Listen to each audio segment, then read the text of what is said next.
যেমন ইলেকশনে দাঁড়ানোর আগে আমাদের কিন্তু রাস্তা দিতে হবে ইনশাআল্লাহ, আমাদের কালভার্ট দিতে হবে ইনশাআল্লাহ, কিন্তু দেয় না।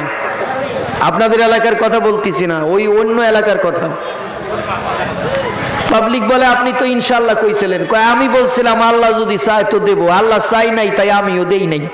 যদি আপনার ইংল্যান্ডের মানুষ কোন বিষয় যদি একবার বলে সরি, ওই কাজটা আর দ্বিতীয়বার জীবনে করে না। বাংলাদেশের মানুষ হাজারো ভুল করবে আর হাজারবার সরি বলবে, ঠিক কিনা? মক্কার কোন লোক যদি ইনশাআল্লাহ বলে সেই কাজটা তার জন্য ওয়াজিব হয়ে যায়, আর বাংলাদেশের মানুষ ইনশাআল্লাহ অধিকাংশ টাউটগিরি 422 নাম্বার 3 নাম্বার লোক বেশি বেশি দেখবেন বলে ইনশাআল্লাহ, যে কারণে মুমিনের ইনশাআল্লাহ আজকে আর কোনো দাম পাওয়া যাচ্ছে না। কতক্ষণ, ঠিক কিনা? কমিটির একটা লোকের অনুরোধ ছিল ছোট্ট একটা গজলের, আমি অল্প একটু বলি, তারপরে আলোচনায় যাই। আপত্তি আছে? বর্ণ আছে রাশি রাশি, বর্ণকে ভালোবাসি। অনেক বর্ণ আছে, ক খ গ ঘ উম, চ ছ বর্গের জ ঝ ইং আছে কিনা, সরোয়া সরে আর সই দীর্ঘই, কত বর্ণ আছে। কিন্তু মূলত গানটা কি? বর্ণ আছে রাশি রাশি, বর্ণকে ভালোবাসি। কারণ কি ভাই? মাঝে আমার প্রাণের সম্পদ। কারণ কি? মতে মাওলা মতে মুহাম্মদ। ঠিক না বে ঠিক? একবার ভেবে দেখেন, এই ম দিয়ে মুসলমানদের সবকিছু। মসজিদের আগে কি? মাদ্রাসা, মাওলানা, মুফতি, মুহাদ্দিস, মক্কা, মদিনা, সব ভাইবে দেখছেন একবার? মুসলমানদের ভাবার সময় নাই। মুসলমানের সন্তানেরা গান লিখতেছে, ও টুনির মা তোমার টুনি কথা শোনে না, ডাক্তার সাথে ডেটিং মারে আমায় চেনে না। আর একটা হিন্দুর বাচ্চা গান লিখতেছে, বর্ণ আছে রাশি রাশি, বর্ণকে ভালোবাসি। বর্ণ আছে রাশি রাশি, বর্ণকে ভালোবাসি। মাঝে আমার প্রাণের সম্পদ, মতে মাওলা মতে মুহাম্মদ। মুসলমান লিখতে লাগে বল সত্য কি না, মদিয়ে লিখা হয় আমার মক্কা মদিনা। ঠিক না বেটা? মুসলমান লিখতে লাগে বল সত্য কি না, মদিয়ে লিখা হয় আমার মক্কা মদিনা। মসজিদ মাদ্রাসা মাজারে, মসজিদ মাদ্রাসা মাজারে মলাগে বিশদ, মতে মাওলা মতে মুহাম্মদ। মারহাবা বলেন। মুজাহিদ মুজাদ্দিদ মুফতি মুআল্লিম মেম্বার, মিয়া মুন্সি মোল্লা লিখতে মুবর্ণের দরকার, ঠিক কিনা? মুস্তাদি মুসল্লি যেজন, মুস্তাদি মুসল্লি যেজন, ময় বিশারদ মতে মাওলা মতে মুহাম্মদ। বর্ণ আছে রাশি রাশি, বর্ণকে ভালোবাসি। মাঝে আমার প্রাণের সম্পদ, মতে মাওলা মতে মুহাম্মদ। সবাই জবান ছেড়ে দিয়ে পড়ে না যুবিল্লাহি মিনাশ শাইতানির রাজিম, বিসমিল্লাহির রহমানির রহিম। ইন্নাল্লাহা ইয়া'মুরু বিল আদলি ওয়াল ইহসান। আমার সাথে পড়ুন সাদাকাল্লাহুল আযীম। সম্মানিত ভাইরা, আমি মহাগ্রন্থ আল কোরআনুল কারীমের 16 নম্বর সূরা নাহলের 90 নম্বর আয়াতের একটু তেলাওয়াত করেছি। মনে থাকবে? তাফসীর বোঝেন, কথা কন, মনে থাকবে? কয় নাম্বার সূরা? হ্যাঁ, এক নাম্বার কত? এটাই তো সমস্যা। সারা রাত ওয়াজ শুনে বাড়িতে গিয়া বক্তা কেমন, কয় মারাত্মক। এমন ওয়াজ বাপের জন্মে শুনি নাই। কি ওয়াজ করলো? কয় তা তো মনে নাই। বন্ধুগণ আমার, এখানে আল্লাহ বলতেছেন ইন্নাল্লাহ, নিশ্চয়ই আল্লাহ, ইয়ামুরু, তোমাদের আদেশ করছেন। আল্লাহ তোমাদের আদেশ করছেন। কি আদেশ? ইয়ামুরু বিল আদলি ওয়াল ইহসান, আদেশ করেন তোমরা ন্যায় বিচার করো এবং ইহসান করো। আল্লাহর আদেশ নফল না ফরজ? কথা বলুন, নফল না ফরজ? ফরজ। আল্লাহ বলেন ন্যায় বিচার করো, আল্লাহ বলেন নামাজ কায়েম করো, আল্লাহ বলেন যাকাত দাও, আল্লাহ বলেন আকিমুদ্দিন, আকিমুসসালাহ, ওয়াতুজ যাকাত, সব আমরের সিগা। কেউ যদি নামাজ না আদায় করে মরে যায় তাহলে তার জান্নাত কি হবে? কথা বলেন হবে? যাকাত দেওয়ার সাধ্য ছিল, দেয় নাই, আদায় করে নাই, জান্নাত হবে? দিন কায়েম করে নাই, দিন কায়েমের আন্দোলনে শরীক হয় নাই, দিন কায়েমের লোকদেরকে দেখতে পারে নাই, দিন কায়েমের বিরোধিতা করেছে, তার মানে আকিমুদ্দিন, আল্লাহ যে হুকুম করেছে এটারই বিরোধিতা করেছে। ঠিক না বলেন? এ লোক কি কখনো জান্নাতে যেতে পারে? ওরকমের কেউ যদি ন্যায় বিচার না করে সেও আল্লাহর জান্নাতে যেতে পারে, কারণ ন্যায় বিচার করা ফরজ। ন্যায় বিচার করা কি ফরজ? বন্ধুগণ আমার, তাহলে ন্যায় বিচার করা কি? আরে জোরে কর না কি? কিন্তু আমরা কি দেখি?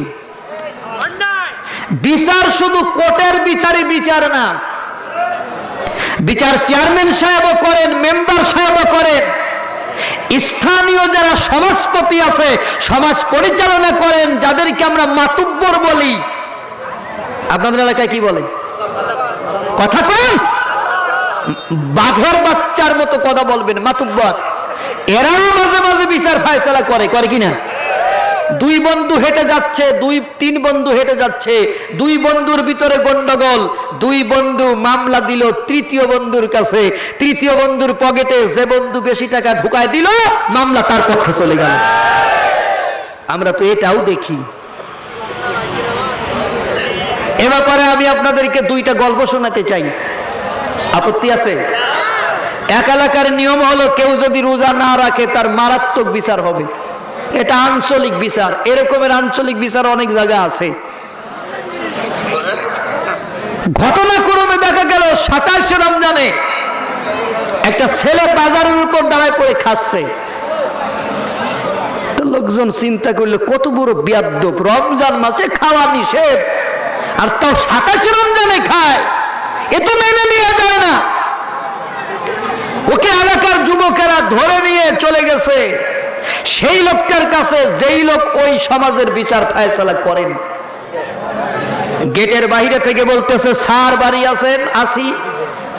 কয় যে একটা বিচার আছে, একটা মামলা আছে, কঠিন মামলা, বিচার করতে হবে, বের হয়ে আসেন। উনি বের হয়ে আসলেন। কি হয়েছে? ওই লোকটা আজকে 27 রমজানে বাজারের উপর দাঁড়ায় পড়ে খাচ্ছে, ওর চরম বিচার চাই।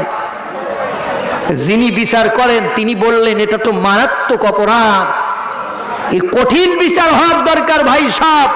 মানে উনি বলতেছেন, ভাই সাহেব আপনারা কি বলেন? জনগণ কয়, হ্যাঁ আমরাও চাই ওর কঠিন বিচার হোক। তো বললো, তাহলে এক কাজ করেন, ওকে ধরে গাছের সাথে বেঁধে শক্ত 3-4টা লাঠি কেটে আনেন, আমি ততক্ষণ আর পিটাবো যতক্ষণ হাত মার্ডার না হয়। এটা করতে আপনাদের কত সময় লাগবে? ছেলেরা বললো যে 10 মিনিট। তো বললো, তাহলে আমি সকালের নাস্তাটা খেয়ে আসি। মাস কি? আওয়াজ নাই। মাস কি? ওর বিচার হচ্ছে অপরাধ কি? জোরে কোন। যে বিচারক সে কি বলল? আমি নাস্তা খাইয়ে আসি। তাহলে যার বিচার হচ্ছে ওর বিচার হওয়ার দরকার কি? কথা বলেন না কেন? ওর বিচার হওয়ার দরকার কি? এখন যার বিচার হচ্ছে সে সকালবেলা খাইছে, ঠিক না বলেন? আর যে বিচার করবে সে কয় নাস্তা খাইয়ে আসি। এই দুই খাওয়ার ভিতর পার্থক্য কি? দুই খাওয়ার ভিতর পার্থক্য না হলে আমি 10 ঘন্টা জার্নি করে মাগুরা থেকে এসে আপনাদের এই গল্প শোনাই। পার্থক্য হলো এই যে সকালবেলা বাজারের উপর দাঁড়ায় পড়ে খাচ্ছে, ও সেহরি খেয়েছিল, ও রোজা রেখেছিল, কিন্তু কিছুক্ষণ পরে ফজরের পরে পেটের ব্যথা শুরু হলো। মা বাবা বললেন রোজা ছেড়ে দাও, বললো মরে গেলেও ছাড়বো না। পেটের ব্যথা বাড়তেই শুরু করলো, সবাই মিলে ডাক্তারের কাছে নিয়ে গেল। ডাক্তার বলল সর্বনাশ, গ্যাস ফর্ম করেছে, ব্যথার ইঞ্জেকশন দিতে হবে, গ্যাসের ইঞ্জেকশন দিতে হবে, খালি পেটে দেওয়া যাবে না, কিছু খাওয়া লাগবে। এখানে মাওলানা সাহেবেরা বসে আছেন, সফর অবস্থায়, অসুস্থ অবস্থায় রোজা ছেড়ে দেওয়া জায়েজ না না জায়েজ? জোরে কন।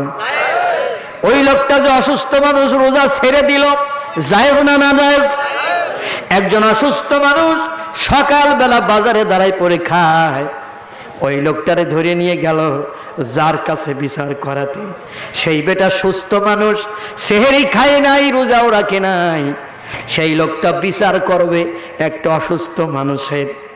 এই গল্পের থেকে কি শিক্ষা নেন আপনারা? এই গল্পের মূল শিক্ষা হলো একটা কচু চোর কলা চোরের বিচার সেই চোরে করতেছে যেই চোর জনগণের কোটি কোটি টাকা চুরি করে খাইছে। এটাই হলো এই গল্পের শিক্ষা। এটা আপনার এলাকার কথা বলতেছি না, এটা অন্য এলাকার কথা বললাম, আপনারা মাইন্ড করবেন না।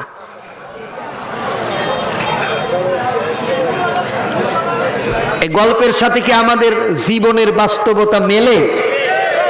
ভাই আস্তে কথা বললে আমি ওয়াজ করতে পারবো না, কথা বলুন। আমি জোরে বলার কারণে যদি চা খাই, ইনশাআল্লাহ আপনারাও চা পাবেন। কথা বলেন। এই এলাকায় আমার জীবনে আর ওয়াজ হওয়ার দরকার নাই, কিন্তু আজকের ওয়াজটা শুনে দেখেন যে আমি বলি ডাকি।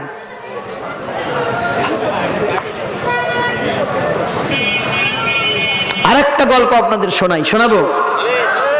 এক শিয়াল আর এক খরগোশ অনেক কষ্ট করে এক রুটি শিকার করছে। শিয়ালে কয় যেহেতু আমার দেহ বড় আমি বেশি খাবো। খরগোশ কয় আমি ছোট তো হয়েছে কি, কষ্ট তো কম করি নাই, আমি সমান খাবো। দুজনে মারামারি। বান্দর কয় কি হয়েছে? আমরা রুটি ভাগ করে খাইতে পারতেছি না, এই জন্য গন্ডগোল করতেছি। কয় থাক, বেয়াদবের দল, জঙ্গলের একটা শৃঙ্খলা আছে তো, আমার মধ্যে এরকমের মহান বিচারক থাকতে তোমরা মারামারি করো কেন? আমি তোমাদের সমান ভাগ করে দিতেছি। এটা বলে এক দাড়ি পাল্লা এনে রুটিটা মাঝখান থেকে ছিঁড়ে দাড়ি পাল্লার দুই পাশে দেশে উঁচু করলে যে পাশে বেশি হয় বান্দর সেই পাশেই খায়। খাইতে খাইতে রুটি অরিজিনাল নাই, সব শেষ। এরকমের বান্দর আমাদের সমাজে আছে কি নাই? আছে কি নাই? আপনি মামলা করবেন, সব বিচারকের কথা বলতেছি না, আপনারা আমার উপর কষ্ট পাবেন না, কিন্তু কিছু কিছু তো আছে, আপনি মামলা করবেন। বাদী যদি দেয় 10,000, বিবাদী দিল 15,000, বিবাদী দিল 20,000, কয় যে আমি বাদীর ফাটায় ফেলাবো মেরে। বাদী আবার দিল 30,000, বললো বিবাদী আসুক ওর গোষ্ঠী কিলাই, বিবাদী গিয়ে দিল 50,000। বাদী আর বিবাদী দুজন আপন ভাই, জমি জমা বেচতে বেচতে বাবার সব জমি বেচে একজনের পকেটেই দিল। উনি পাজারো গাড়ি কিনে রাস্তা দিয়ে যাচ্ছে, কিছুদিন পরে দেখলো দুজন ফকির রাস্তায় দাঁড়াই আছে, পাশাপাশি দুইটা ফুটো থাল নিয়ে। লক্ষ্য করে দেখলো যে এত সেই দুই ফকির আপন দুই ভাই পকেট থেকে 2-4 টাকা বের করে ওদের প্লেটের উপর দিয়ে গাড়ি চালায় চলে গেল। এই গাড়িটাই তো সেই টাকার গাড়ি যে টাকা ওই দুই ভাই জমি বেচে দিয়েছিল, ঠিক না? এরকমের বান্দরে আজকে বাংলার সমাজ ভরে গেছে, ঠিক না বেঠে? এরপরও তারা জান্নাতে যাওয়ার জন্য মুছে তেল মাখায় ঘুরে বেড়াচ্ছে, আর বছরে বছরে মক্কায় হজ করতে চলে যাচ্ছে, যাচ্ছে না? লালন ফকির গান লিখেছে। আমি লালনের গোষ্ঠীরও লোক না, লালনের আকড়ায়ও জীবনে যাই নাই, কিন্তু লালন ফকির একটা গান লিখলো, বাড়ির কাছে হয় না খবর কি খুঁজতে যাও দিল্লি লাহোর। সে লিখতে চাইছিল বাড়ির কাছে হয় না খবর কি খুঁজতে যাও মক্কা মদিনা, কিন্তু মনে মনে চিন্তা করলো আমি ডিরেক্টলি যদি মক্কা মদিনার কথা বলি এদেশের আলেমেরা আমার এমনি সহ্য করতে পারে না, আমার পিঠায় হাড্ডি ভেঙে ফেলাবে মাওলানারা। এজন্য তিনি লিখলেন বাড়ির কাছে হয় না খবর কি খুঁজতে যাও দিল্লি লাহোর। এই কথার মানে হলো তোর মা বাবার খেদমতে আল্লাহরে পাইলি না, মসজিদের ভিতরে আল্লাহরে পাইলি না, তোর দেশের মাদ্রাসায় আল্লাহ নাই, আলেম ওলামার কাছে আল্লাহ নাই, পীর সাহেবের কাছে আল্লাহ নাই, জনগণের খেদমতেও আল্লাহরে পাইলি না, কোন জায়গায় আল্লাহরে খুঁজে না পাইয়া এবার তুমি জনগণের হক মেরে খাওয়ার টাকা নিয়ে মক্কায় চলে গেলে আল্লাহরে খোঁজার জন্য। মক্কায় গেলে যদি কেউ আল্লাহরে পাইতো সর্বপ্রথম তো আবু জেহেলের পাওয়ার কথা, ঠিক কিনা বলেন? আবু জেহেলের বাড়ি ছিল খানায় কাবার পাশে, সারা জীবন পরে খানায় কাবা তপ করে আল্লাহরে যখন ম্যানেজ করতে পারলো না, আল্লাহর জীবনে কোনোদিন পাইল না, তুই বাংলাদেশের সেকেন্ড আবু জেহেল, তুই মক্কায় গিয়ে আল্লাহরে কেমনে পাবি? ওয়াজ কি চলবে? কথা বলেন, ওয়াজ চলবে? আলহামদুলিল্লাহ। তো আমি যে আয়াত পড়েছি আল্লাহ বলেন ইন্নাল্লাহ, নিশ্চয়ই আল্লাহ, ইয়া'মুরু বিল আদলি ওয়াল ইহসান, তোমাদেরকে আদেশ করতেছেন ইহসান এবং ন্যায় বিচার করার জন্য। হুকুমটা কার? জোরে বলেন, হুকুম কার? এই যে আমরা বিচার করব, এই বিচার কি নতুন কোন বিষয় নাকি আগেও বিচার ফায়সালা ছিল? কথা বলেন না কেন? আল্লাহ রাব্বুল আলামিন বলেন লাকাদ আরসালনা রাসূলানা বিল বায়িনাতি ওয়া আনজালনা মাআহুমুল কিতাবা ওয়াল মিজানা লিয়াকুমান নাসু বিল কিসত। আল্লাহ বলেন এই পৃথিবীতে এমন কোন নবী নাই যেই নবীর আমি নিদর্শন দেই নাই, যেই নবীর কাছে আমি হেদায়েত পাঠাই নাই। আমি সমস্ত নবীদেরকে নিদর্শন দিয়া হেদায়েত দিয়া পাঠিয়েছে, তাদের সাথে কিতাব ও মিজান নাজিল করেছি। এজন্য নাজিল করেছি যাতে করে মানুষেরা ইনসাফের উপর প্রতিষ্ঠিত হতে পারে। সুবহানাল্লাহ বলে। এমন কোন নবী নাই যেই নবীর আল্লাহ কিতাব দেয় নাই, যেই নবীর আল্লাহ মিজান দেয় নাই। মিজান মানে মানদণ্ড, আল্লাহ উম্মতে মুহাম্মাদিরও মিজান দিয়েছে, ঠিক না রে? ঠিক। কোন সূরায় আছে? হ্যাঁ, ওয়ালা তুখসিরু মিজান।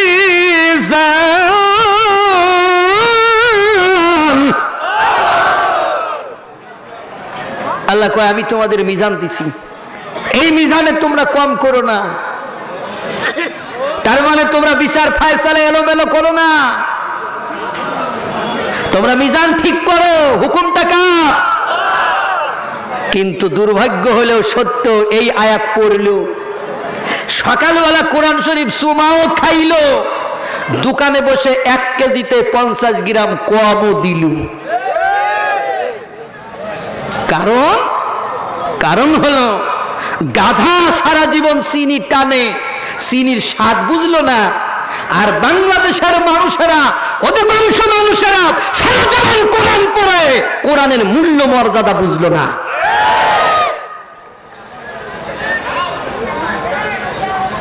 বন্ধুগণ আমার, এমন কোন নবী নাই। তাহলে এই আয়াত থেকে বোঝা যায় বিচার ফায়সালা আদম আলাইহিস সালাম থেকেই শুরু হয়েছে।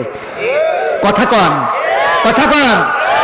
এই কথা আপনার সূরা মায়েদার 27 নম্বর আয়াতে আছে। আল্লাহ রাব্বুল আলামিন বলেন ওয়াতলু আলাইহিম নাবা আবনাই আদম বিল হক। হে নবী, আপনি ওদের আদমের 2 পুত্রের গল্প শুনিয়ে দেন। আদমের 2 পুত্র বলতে একটার নাম ছিল কাবিল আর একটার নাম ছিল হাবিল। এই ওয়াজ শোনেন নাই আপনারা?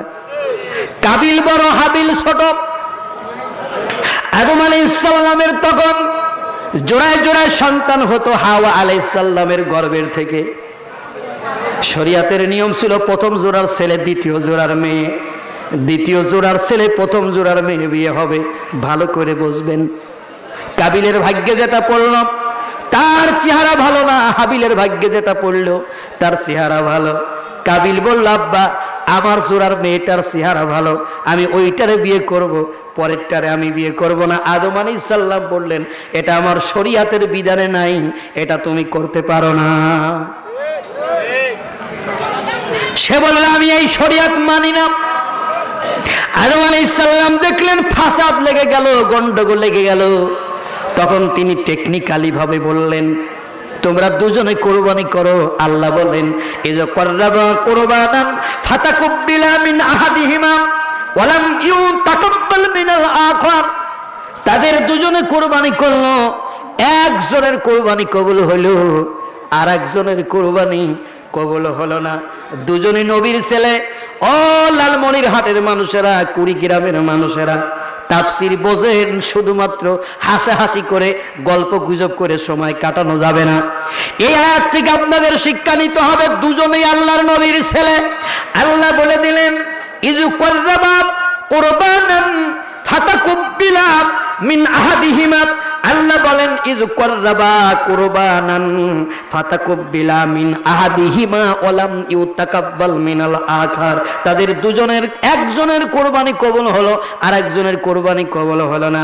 এখানে একটা প্রশ্ন থেকে যায়, দুজনই তো নবীর ছেলে, তাহলে একজনের কোরবানি কবুল হলো আর একজনের কোরবানি কবুল হলো না কেন? আজকে আমাদের দেশের মানুষ সবাই কোরবানি দেয়, সবাই কোরবানি কবুল হয়েছে বলে তারা দাবি করে। বড় গরু 2 লাখ টাকা 3 লাখ টাকা দিয়ে কিনে গরুর শিঙের ভিতরে লাল ফিতা বেঁধে গরুর গলায় ফুলের মালা দিয়া রাস্তার পাশে বেঁধে রাখে। গরু মনে মনে চিন্তা করে, আল্লাহ লাল ফিতা আমার কপালে বাঁধলো, আমার গলায় ফুলের মালা দিল, এটা তো ভালোই লক্ষণ আমি বুঝতেছি, হয়তো কোনো মাহফিলের প্রধান বক্তা আমারে আগামীতে বানাবে। কথা কন না কেন? তা না হলে আমারে ফুলের মালা গলায় দিল কেন? হযরত ইব্রাহিম আলাইহিস সালামের বিষয়টা যদি ও জানতো, আর এই বিষয়টা যদি অন্তরে ধারণ করতো, আসলে কুরবানির অর্থটা যদি বুঝতো। আল্লাহ বলেন, ইব্রাহিম তোমার নবজাতক শিশুপুত্র এবং হাজেরাকে তুমি মরু প্রান্তরে রেখে এসো। হযরত ইব্রাহিম আলাইহিস সালাম 80 বছর বয়সে আল্লাহ তার একটা সন্তান দিলেন। নবীর ছেলে নবী, চেহারা খারাপ ছিল না ভালো ছিল? কথা কন না কেন? আপনি হলে কি আপনার সন্তানকে আপনি এইভাবে মরুভূমির ভিতর রেখে আসতে পারতেন? হযরত ইব্রাহিম আলাইহিস সালাম কোনো কথা বললেন না, কোনো প্রতিবাদ করলেন না। কুরবানি কারে বলে? কোরবানির অর্থ তুমি কি বুঝেছো? শুধু গরুর গলা যদি কাটার নাম কোরবানি হয়, তাহলে আমার ভিতর যে পশুত্ব আছে, এই পশুর অবস্থা কি হবে? আসলে কোরবানির মানে হলো শুধু পশুর গলায় ছুরি বাঁধানোর নাম কোরবানি না, নিজের ভিতরে যে পশুত্ব আছে, ওই পশুত্বর গলায় ছুরি বাঁধানোই হলো আসল কোরবানি। তোমার পশুত্বকে তুমি শেষ করতে পারলে না, তোমার সুদ র্যামডাম চলতেছে, ঘুষ চলতেছে, দুর্নীতি চলতেছে, 10 লাখ টাকার কোরবানি করে নাম কামানোর জন্য তুমি মানুষদেরকে মিটিংয়ে ডেকেছো। মিটিংয়ে ডেকে বলে দিলে, আমার গাবগাছ মার্কায় যারা ভোট দেবে আগামীকাল তাদের গোশত দিবা, আমার গাবগাছ মার্কায় যারা ভোট দেবে না ওদেরকে আগামীকাল গোশত দেওয়া যাবে না। কিন্তু শরীয়তের বিধান, আল্লাহর নবী বলে গিয়েছেন, তোমার বাড়ির পাশে যদি কোনো অমুসলিম থাকে তাহলেও তুমি তাকে কুরবানির গোশত দাও। বন্ধুগণ আমার, কুরবানির বিষয়টা লক্ষ্য করেন। কুরবানি করলো 3 ভাগ। কয় ভাগ? কে শিখালো 3 ভাগ করতে? ইসলাম শিখালো, ঠিক না বা ঠিক? 4 ভাগ করা যাবে না কেন বলেন? যারা কুরবানি 3 ভাগ করে তাদের বলেন 4 ভাগ করবা। 1 ভাগ দিবা তুমি গরিব মিসকিনদের, আর 1 ভাগ দিবা দূরবর্তী আত্মীয় স্বজন এবং নিকটতম আত্মীয়দের, আর 1 ভাগ নিজের জন্য তুমি রাখলে। এই নিজের ভাগের 50 কেজি পাইছো, ওইটারও আবার 2 ভাগ করো। 25 কেজি গোশত তোমার জন্য রেখে বাকি 25 কেজি গোশত হুজুর বলছে ফ্রিজে রাখতে হবে। আর আমি জাহাঙ্গীর আলম বলি, ওই 25 কেজি গোশতর থেকে এবার তুমি তোমার বাড়ির পাশে ঘোরো, বাড়ির পাশে ঘুরে ঘুরে তুমি দেখো 1 কেজি গোশত যেই মানুষ পাইছে ওই মানুষ একবার খাইলে দুইবার খাইতে পারবে না, ওই মানুষরে তুমি আরেক কেজি গোশত দিয়ে দাও। এইভাবে ভাগ যদি তুমি করতে পারো তাহলে তোমার কোরবানিটা আরো ভালো হবে। কিন্তু যখন আমি এই ওয়াজ করি তখন বলতেছে তুমি নতুন কথা কোথা থেকে আবিষ্কার করেছো? ইসলাম আমাকে 3 ভাগ করার কথা বলেছে, আমি 3 ভাগের বাইরে যাব না, এটা আমার জন্য জায়েজ, আমিও জানি তোমার জন্য জায়েজ। তুমি ইসলামের দোহাই দিয়ে কুরবানির গোশত 3 ভাগ করেছো, 4 ভাগ যদি করতে বলি আমি মাওলানার কথা তুমি নিচ্ছ না। এখানে তুমি ইসলামের খুঁটি মেরে দিয়েছো, ইসলামের খুঁটি গেড়ে দিয়ে তুমি 3 ভাগ করলে। এখন আমার প্রশ্ন হলো, ওই যে ঘুষ খাও কোন ইসলাম তোমারে বলেছে? সুদ খাও কোন ইসলাম তোমারে বলেছে? তুমি পরের বউ বের করে নিয়ে গেছো কোন ইসলাম তোমারে বলেছে? পরের সন্তান তুমি মেরে খাও কোন ইসলাম তোমারে বলেছে? তুমি মানুষের মাথার উপরে জোর করে বসে আছো, ওই ইসলাম তোমারে কে বলে দিল? আমারে তুমি বলো। এই কথা তো ইসলাম তোমারে বলে নাই, কথা বল না কা? অথচ এগুলো তুমি করে যাচ্ছ, তুমি পরের হাত মারতেছ, অন্যের জমির ভিতর দিয়ে লাঙল 3 হাত ঢুকায় জমি দখল করে নিচ্ছ। ও জায়গা তোমার ইসলাম লাগলো না। তুমি ঘুষ খাও সেই জায়গা তোমার ইসলামের দরকার নাই, তুমি সুদ খাও সেই জায়গা তোমার ইসলামের দরকার নাই, তুমি লেনিনের রাজনীতি করো, তুমি কমিউনিস্টের রাজনীতি করো, সে জায়গা তোমার ইসলামের দরকার হলো না। শুধুমাত্র কুরবানির গরু ভাগ করার জন্য তোমার ইসলাম দরকার হলো। তার মানে যে জায়গা ভাগে সমান হবে ইসলাম ডাকে আনবা, যেই জায়গা তোমার ভাগ একটু বেশি বাইরে হয়ে যাবে সে জায়গা আর ইসলামের কাছে যাবে না। তুমি সুবিধাবাদী জিন্দাবাদ। ওরে মুসলমান, তুমি যদি তোমার কোরবানির গোশত তোমার বাড়িতে 50 কেজি তুমি নিয়ে গেছো, ওই 50 কেজি 20 কেজি রাঁধছো, 30 কেজি তুমি ঢাকায় দিয়ে ফ্রিজের ভিতর আটকায় রাখলে, তুমি কি পারতে না প্রতিদিন 5 কেজি গরুর গোশত কিনে খাইতে? তুমি তাও পারো, তাহলে কোরবানির এই 30 কেজি গোশত 6 মাস আটকায় রাখলা। তোমার বাড়ির পাশের একটা মানুষ 1 কেজি গোশত পাইছে, একবার খাইলে তার 2 বার খাওয়া জুটবে না। ওই 30 কেজির গোশত থেকে যদি তুমি 2 কেজি গোশত দিয়ে দাও, তোমারে কোন ইসলাম মানা করবে? তোমারে কোন হুজুর মানা করবে? সেই হুজুরির কাছে তুমি আমারে একবার নিয়ে চলো, আমি সেই হুজুরির চেহারাটা শুধু জীবনে একবার দেখতে চাই। সেই হুজুরের নাম কি আমারে বলো? যার কোরবানি কবুল হলো না সে বলল আমি তোমার হত্যা করব। শুনতেছেন কি বলল? আমি তোমাকে হত্যা করব। যার কোরবানি কবুল হলো সে পরিষ্কার ভাবে বলে দিল, ক্বালা ইন্নামা ইয়াতাকাব্বালুল্লাহু মিনাল মুত্তাকিন। যারা মুত্তাকি না আল্লাহ তাদের কোরবানি কবুল করে। আস্তে কনকা, যারা মুত্তাকি না তাদের কোরবানি আল্লাহ কবুল করে। সুদখোর কি মুত্তাকি? ঘুষখোর, দুর্নীতিবাজ, পরের সম্পদ মেরে খায়, বিচার ফায়সালায় গলত ঢুকায়, এরা যদি কোরবানি করে কোরআনের ভাষা অনুযায়ী এদের কোরবানি আল্লাহর দরবারে কবুল হবে না। এগুলো সব হবে পিকনিক। কি হবে? পিকনিক।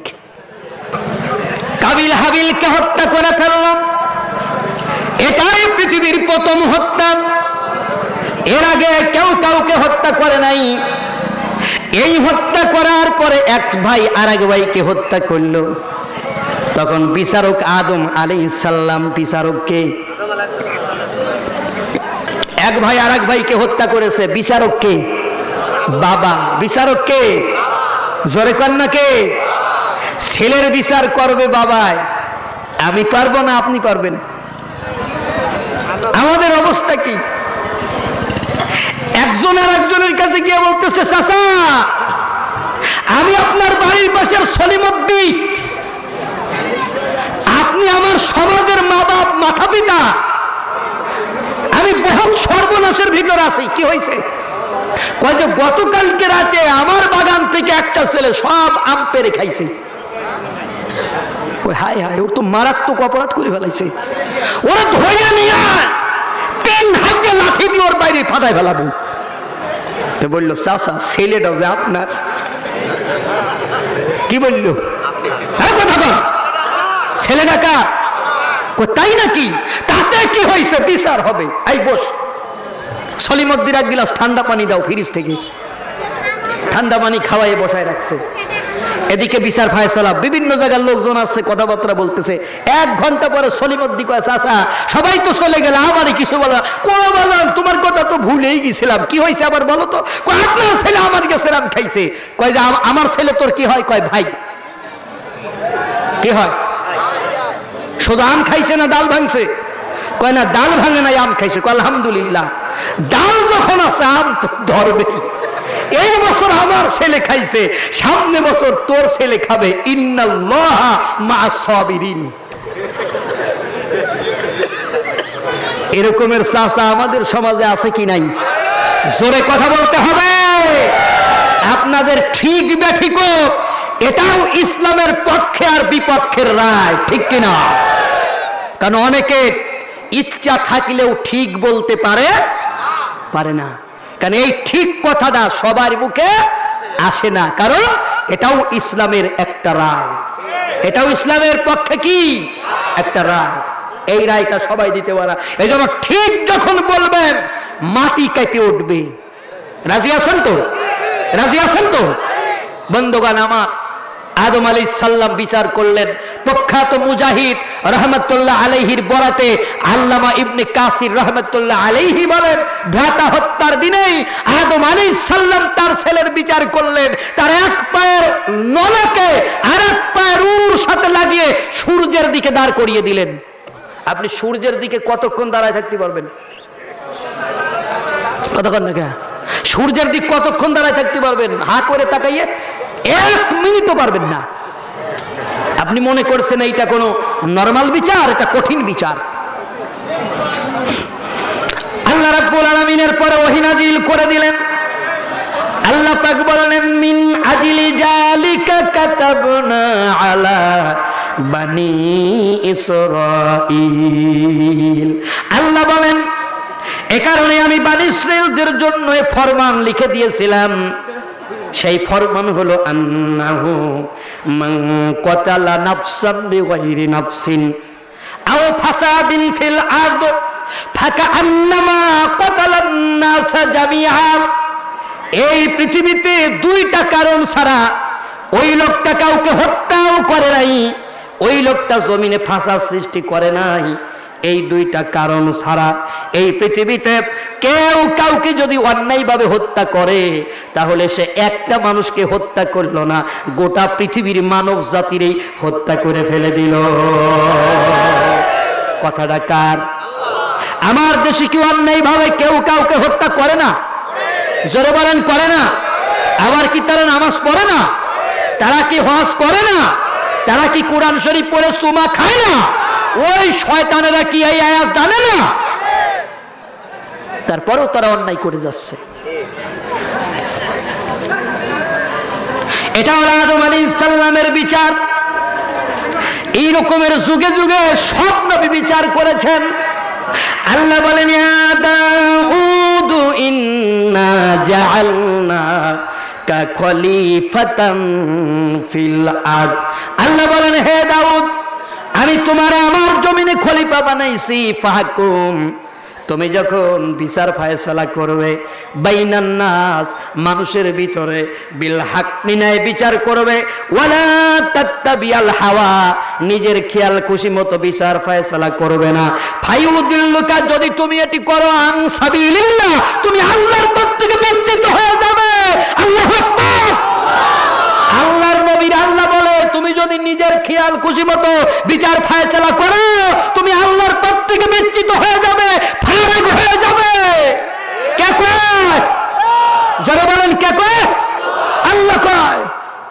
দাউদ আলাইহিস সালাম বিচার করেছেন। আল্লাহ রাব্বুল আলামিন বলেন, ওয়ালাকাদ আতাইনা দাউদা ওয়া সুলাইমানা ইলমা, আমি দাউদ এবং সুলাইমানের জ্ঞান দিয়েছি। সুবহানাল্লাহ কয়।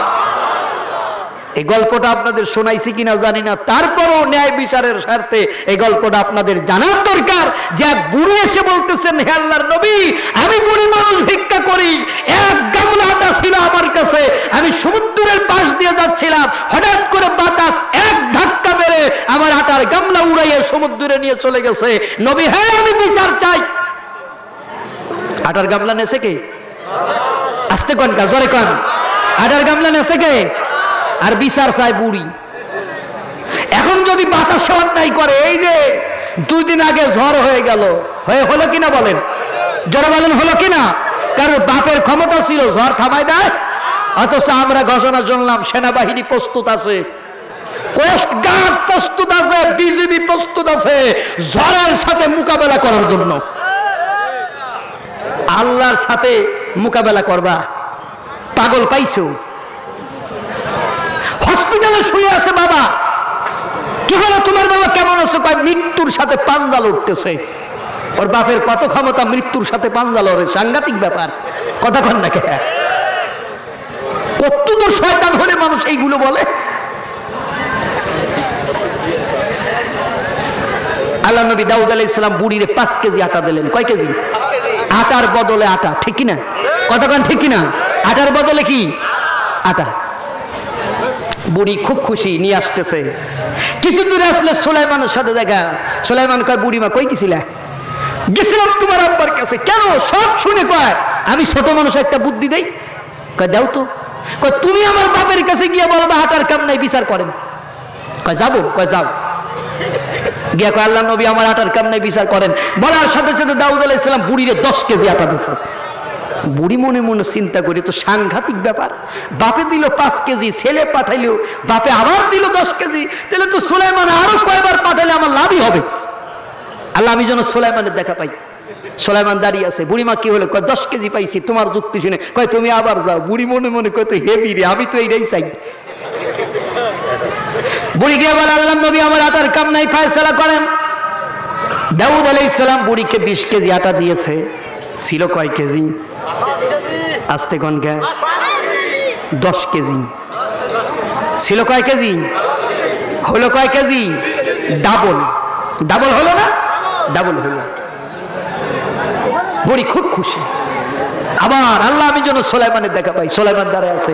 বুড়িমা কি হলো? কয় যে 20 কেজি পাইছি। কয় আবার ফিরে যাও। বুড়ি কয় যে হেভি ইনসাফ রে, তো মারাত্মক ব্যাপার। ছেলে পাঠায়, বাপে দেয়। আল্লাহ আমার কপাল খুলে গেছে। দেখো আল্লাহ নবী আমার আটার কাম নাই, ফয়সালা করেন। দাউদ আলাইহিস সালাম বুড়িকে 40 কেজি আটা দিয়েছে। কয় কেজি? বুড়ি কয় এত আটা তো আমি নিতে পারি না, মাথায় করে। বুড়ি মানুষ কয় তুমি যাও, একজনের মাথায় করে আটা রেখে আসবে। একজনের মাথায় আটা, বুড়ি হেঁটে আসতেছে। সুলাইমান কয় বুড়িমা কি হলো? কয় যে 40 কেজি পাইছি। কয় আবার ফিরে যাও। কয় আর যাবো না। কেন? কই যে আমি সিদ্ধান্ত নিয়ে ফেলাইছি মনে মনে, এবার যদি আমি যাই আমার আটাও যাবে, সালাও যাবে, আমি আর যাব না। সুলাইমান কয় তুমি না গেলেও তো তোমার আমি ছাড়ছি না, হয় যাবা নাই আটা রাখো, কারণ বুদ্ধি তো আমার। বুদ্ধি কার? আমার। তুমি কোথায় যাবা? ফেরো। বুড়ি সামনেও যাইতে পারে না, পিছনেও আসার ভয়। বুড়ি আল্লাহর নবী দাউদের কাছে গিয়ে বললেন নবী হে আটার কাম নাই, বিচার করেন। দাউদ আলাইহিস সালাম বলেন বুড়ি 5 কেজি আটা যখন তোমারে দিয়েছিলাম, তোমার মুখের ভিতরে এত খুশি আমি দেখেছিলাম। ওই 5 কেজি আটা দেওয়ার পরে তুমি খুব খুশি হয়ে আমার দরবার ছাড়লে। তারপরেই যখন তুমি ফিরে এসেছো, তখনই আমি মনে মনে ভেবে নিয়েছি ও বুড়ি ওই 5 কেজি ছিল তোমার বুদ্ধি, এখন যতবার আসবা সব বুদ্ধি তোমার না, অন্য কারোর বুদ্ধি। আমার দরবারে এত বড় বুদ্ধিদাতা কে আছে আমি জানতে চাই। বুড়ি বললেন এই যে ক্বালা লাহু সুলাইমান, মানুষে যারা সুলাইমান বলে বলে ডাকে তার নাম হলো সুলাইমান। দাউদ আলাইহিস সালাম বলেন সুলাইমানের আমার কাছে নিয়ে আসো। সুলাইমানের আনা হলো। হযরতে দাউদ বললেন ও সুলাইমান, এই বুড়িকে আমার কাছে বারবার কেন পাঠাও? কোন কারণে পাঠাও? এত আটা দেই তারপরে বিচার হয় না, কেমনে তুমি আমারে বলো। হযরতে সুলাইমান বলেন আব্বাজান, এই বুড়ি আপনার কাছে আটা চায় না ফয়সালা চায়? দাউদ বলেন এই বুড়ি আমার কাছে ফয়সালা চেয়েছে, আটা দেন কেন? অপরাধ করেছে বাতাস, আটা দেন আপনি। এখানে মামলা করেছে বুড়ি, আসামি বাতাস। মামলার বিষয়বস্তু হলো আটার গামলা কেন নিল? বিচারক আপনি, আমাদের আটার দরকার নাই, শুধুমাত্র বিচার করেন আটার গামলা বুড়ি কেন, বুড়ির কেন নিল? এই বিচার ছাড়া আমাদের আর কোনো চাওয়া পাওয়া নাই। হযরতে দাউদ আলাইহিস সালাম আল্লাহর দরবারে ফরিয়াদ করলেন, আল্লাহ সাথে সাথে বাতাসে দাউদের দরবারে হাজির করে দিলেন। সুবহানাল্লাহ বলেন। আল্লাহ রাব্বুল আলামিন সুলাইমানের যে কয়টা নিয়ামত দান করেছিলেন, 7টা নিয়ামত, এর ভিতরে একটা নিয়ামত হযরতে সুলাইমান বাতাসের যেদিক যাইতে বলতেন বাতাস সেদিক চলে যাইতো, বাতাস বিরোধিতা করতো না। বাতাস হাজির হওয়ার পরে দাউদ বললেন, বাতাসে তোমার নামে মামলা হয়েছে, তুমি এই বুড়ির হাতের থেকে আটার গামলা নিয়েছো। বাতাস বলে, আল্লাহর নবী, আমি আল্লাহর হুকুম ছাড়া কোনো কাজ করি না, আল্লাহর হুকুমের বাইরে আমি যাই না। এই বুড়ির হাতের থেকে এটা আটার গামলা আমি নিয়েছি, ওটাও আল্লাহর হুকুম। ও বাতাস, পৃথিবীর এমন এত কিছু রাইখা আল্লাহ তোমারে আটার গামলা নিতে কেন বললো? এর ভিতরে কোনো কারণ আছে নাকি? বাতাস বলল, বড় ধরনের একটা কারণ আছে নবী, এটা অনেক সময়ের ব্যাপার, লম্বা সময়ের ব্যাপার, গল্প বলতে গেলে। দাউদ বলেন, আমি 40 কেজি আটা দেওয়ার পরও বিচার যখন হলো না, তখন আমি জানতে চাই এই বুড়ির হাতের থেকে তুমি আটার গামলা কেন নিছো, এটা আমার জানার বড় ইচ্ছা। ও মুসলমানেরা, হযরতে দাউদের যদি এটা জানার ইচ্ছা থাকে, বড় বাড়ির মানুষদের জানার ইচ্ছা আছে কিনা? জোরে বলেন। যুগে যুগে এইভাবে বিচার হয়েছে। আমার নবী কি বিচার ফায়সালা করেছে? কথা কন না কেন? আমার নবী কি বিচার করেছে? আল্লাহ রাব্বুল আলামিন নবীর কাছে ওহী নাজিল করলেন, ইন্নাল্লাহা ইয়া'মুরুকুম আন তুআদ্দুল আমানাতি ইলা আহলিহা। আল্লাহ বলেন, হে মুসলমানগণ, আল্লাহ তোমাদের যাবতীয় আমানত তার হকদারের হাতে ফেরত দেওয়ার জন্য নির্দেশ দিচ্ছেন। আমানত সমূহ তার প্রাপকের নিকট ফিরিয়ে দাও, বুঝিয়ে দাও। ওয়া ইযা হাকামতুম, যখন তুমি বিচার ফায়সালা করবে, বাইনান নাস, মানুষের ভিতরে, বিল হাক্কি, ন্যায় বিচার করবে। সুবহানাল্লাহ।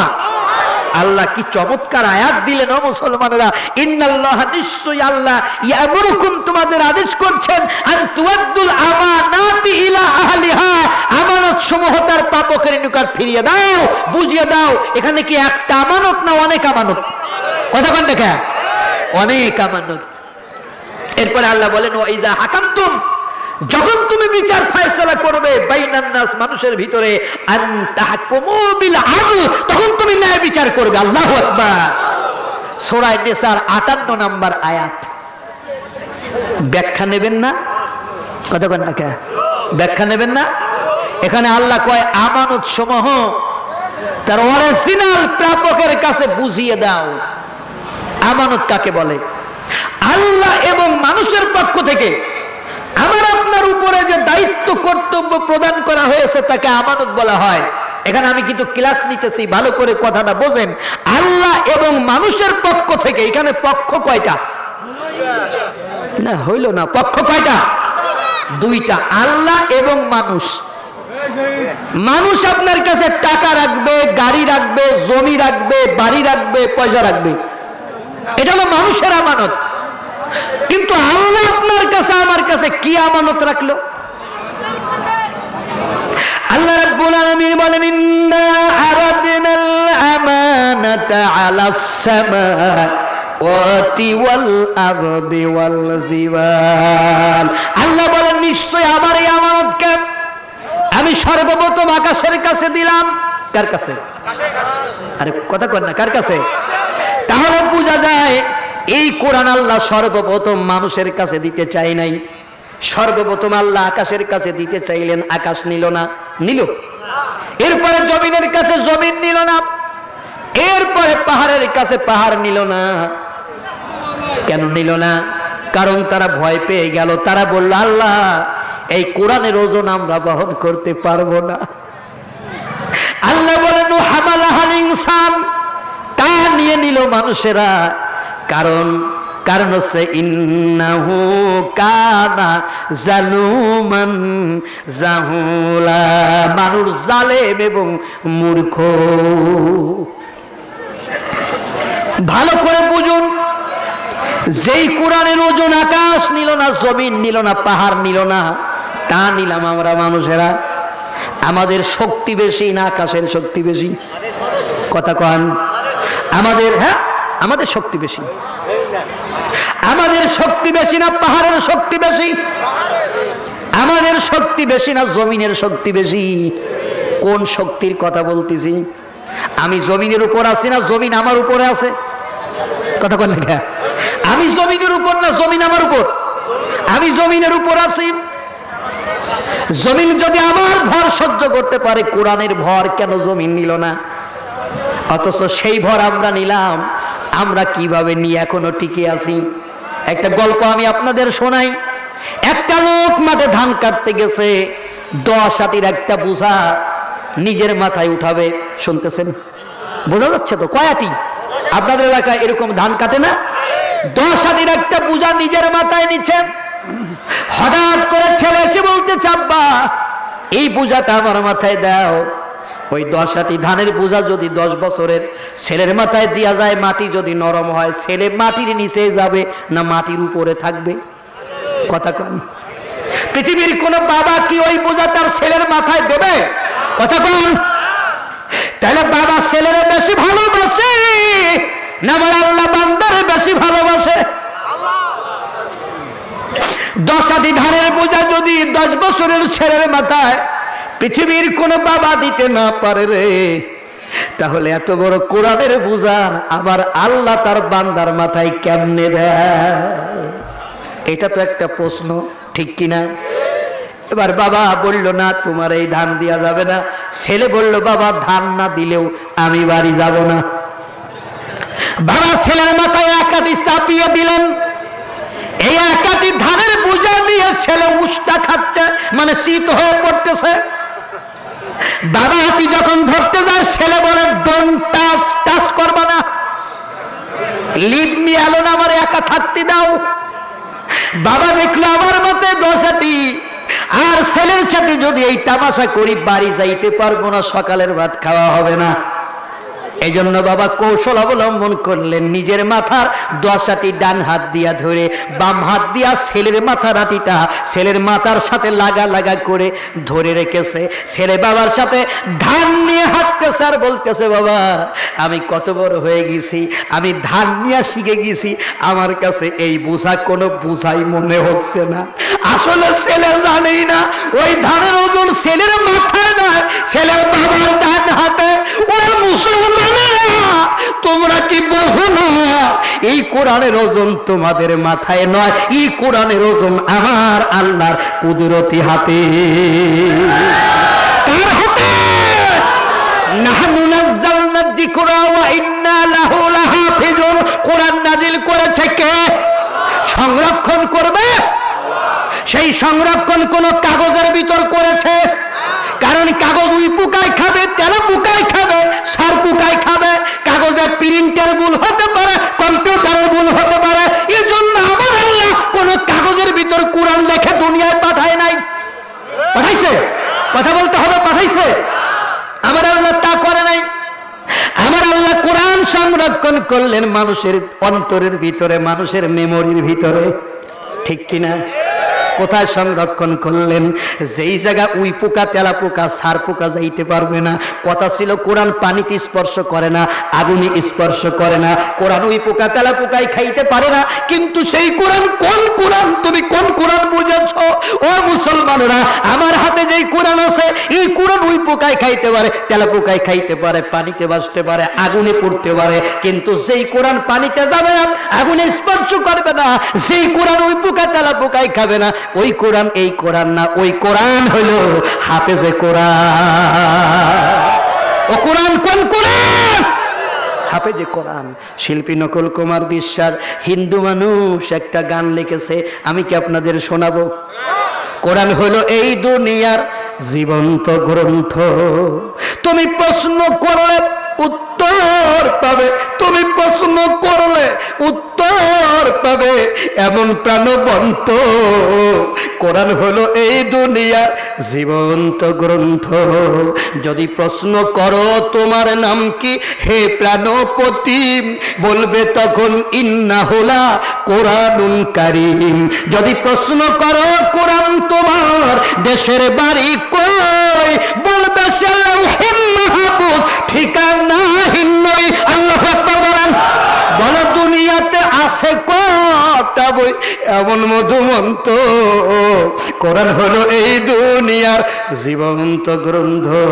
হিন্দু মানুষ তার বক্তব্য হলো কোরআন জীবন্ত, কোরআনের প্রশ্ন করলে উত্তর পাওয়া যায়। আসলেই বন্ধুরে আপনি তাই লক্ষ্য করবেন, একটা লোক আপনার বড় বাড়িতে এসেছে, প্রথম আপনার বড় বাড়িতে এসে ওই লোকটা আপনার সালাম দেবে আসসালামু আলাইকুম, কিন্তু কোরআন আপনার সালাম দিল আসসালামু আলাইকুম না, কোরআনের সালাম হলো সালামুন কাওলাম মির রাব্বির রাহিম। আল্লাহু আকবার বলেন। ওই লোকটার আপনি সেকেন্ড টাইম জিজ্ঞাবেন হোয়াট ইজ ইউর নেম, তোমার নাম কি? আপনি কোরআনের জিজ্ঞানো কোরআন ও কিতাব তোমার নাম কি? কোরআন জবাব দিচ্ছেন ইন্নাহু লাকুরআনুন কারীম, আমার নাম হলো কোরআনুল কারীম। আল্লাহু আকবার বলেন। একটা মানুষের থার্ড টাইম প্রশ্ন হলো তোমার বাড়ি কই? আপনিও কোরআনের প্রশ্ন করেন, আমি বুঝলাম তোমার নাম কোরআন, তোমার বাড়ি কই? কোরআন বলবে ফি লাউহিম মাহফুজ, আমার বাড়ি হলো লাউহে মাহফুজে। আল্লাহু আকবার বলবেন না? ওই লোকটারে আপনি জিজ্ঞাবেন তুমি কখন আসছো, দিনে না রাতে? আপনি কোরআনের জিজ্ঞান ও কোরআন তুমি দিনে আইছো না রাতে আইছো? আল্লাহর কোরআন বলবে ফি লাইলাতিল কদর, আল্লাহ আমার কদরের রাতে নাজিল করেছে। সুবহানাল্লাহ বলেন। আপনি কোরআনের প্রশ্ন করেন কোরআন তুমি কোন মাসে এসেছো? রাতে তো বুঝলাম মাসটা কি ছিল। আল্লাহর কোরআন বলবে শাহরু রমাদানাল্লাযী উনজিলা ফীহিল কোরআন, আমার আল্লাহ আমাকে রমজান মাসের ভিতরে এই পৃথিবীতে নাজিল করেছে। জোরে জোরে কন্যা সুবহানাল্লাহ। আপনি কোরআনের প্রশ্ন করুন বুঝলাম তুমি রমজান মাসে আইছো, রাতে আইছো, কিন্তু তোমার পাঠাইলো কে? তোমার মালিক কে?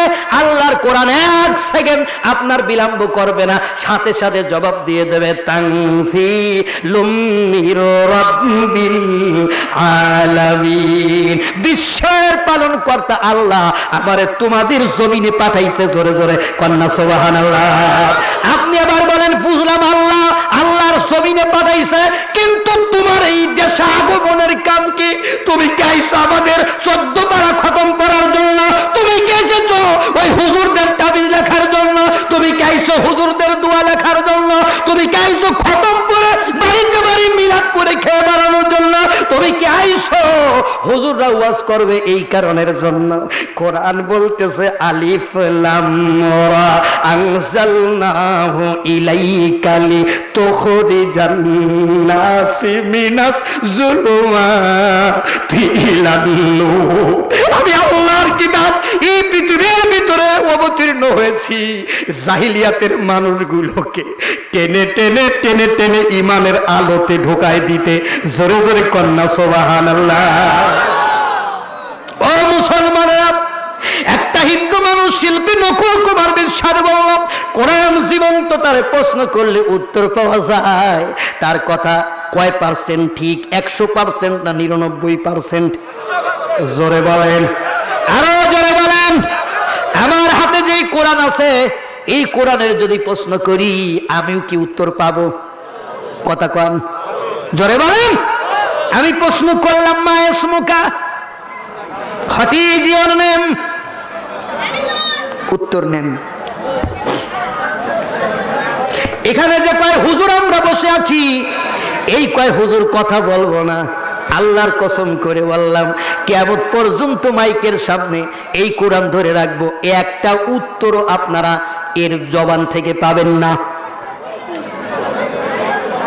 অথচ আপনারা বললেন পাবো, তার মানে আপনারা কোরআন বলতে বোঝেন নাই।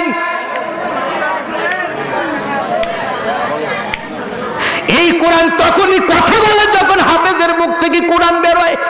কথা কন না কে? এই কোরআন তখনই কথা বলে যখন মাওলানার মুখ থেকে কোরআন বেরোয়। সাধারণ এই মাওলানার ওয়াজ তুমি বন্ধ করো নাই, তুমি কোরআনের ওয়াজ বন্ধ করেছো। তুমি মাওলানার গলা টিপে ধরো নাই, তুমি আল্লাহর কোরআনকে গলা টিপে ধরেছো। ব্যাপারটা আরো ক্লিয়ারলি আপনাদের বুঝাবো কিনা ভাই? ঠিক না? সম্মানিত বন্ধুগণ আমার, শিল্পী নকুল কুমার বিশ্বাস এই গানটা লিখলো। কোরআন হলো এই দুনিয়ার জীবন্ত গ্রন্থ। তা আমি তো আপনাদের কথা মতো প্রশ্ন করলাম, আমরা উত্তর পেলাম না। তিনি আরেকটা গান লিখলেন, সেটাও কি আপনাদের আমি শোনায় দেব? তিনি আরেকটা গান লিখলেন, সেই গানটা হলো, যদি আগুন লেগে ধ্বংস হয়ে যায়, ধ্বংস হয়ে যায়, যদি আগুন লেগে ধ্বংস হয় পৃথিবীর সব বইয়ের দোকান, কব বিশ্ব থেকে হারাবে না পবিত্র কুরআন। আরো জোরে কোন। 2011 সালে আমেরিকার এক খ্রিস্টান পাদ্রী, নাম হচ্ছে পাস্তর টেরি জামস, এই লোকটা বলল যে আমি আগামীকাল ঈদের দিন একটা কোরআন জ্বালায় দেব। গোটা পৃথিবীর মুসলমানরা প্রতিবাদ করলো, আমাদের বাংলাদেশের লোকেরাও করেছিল।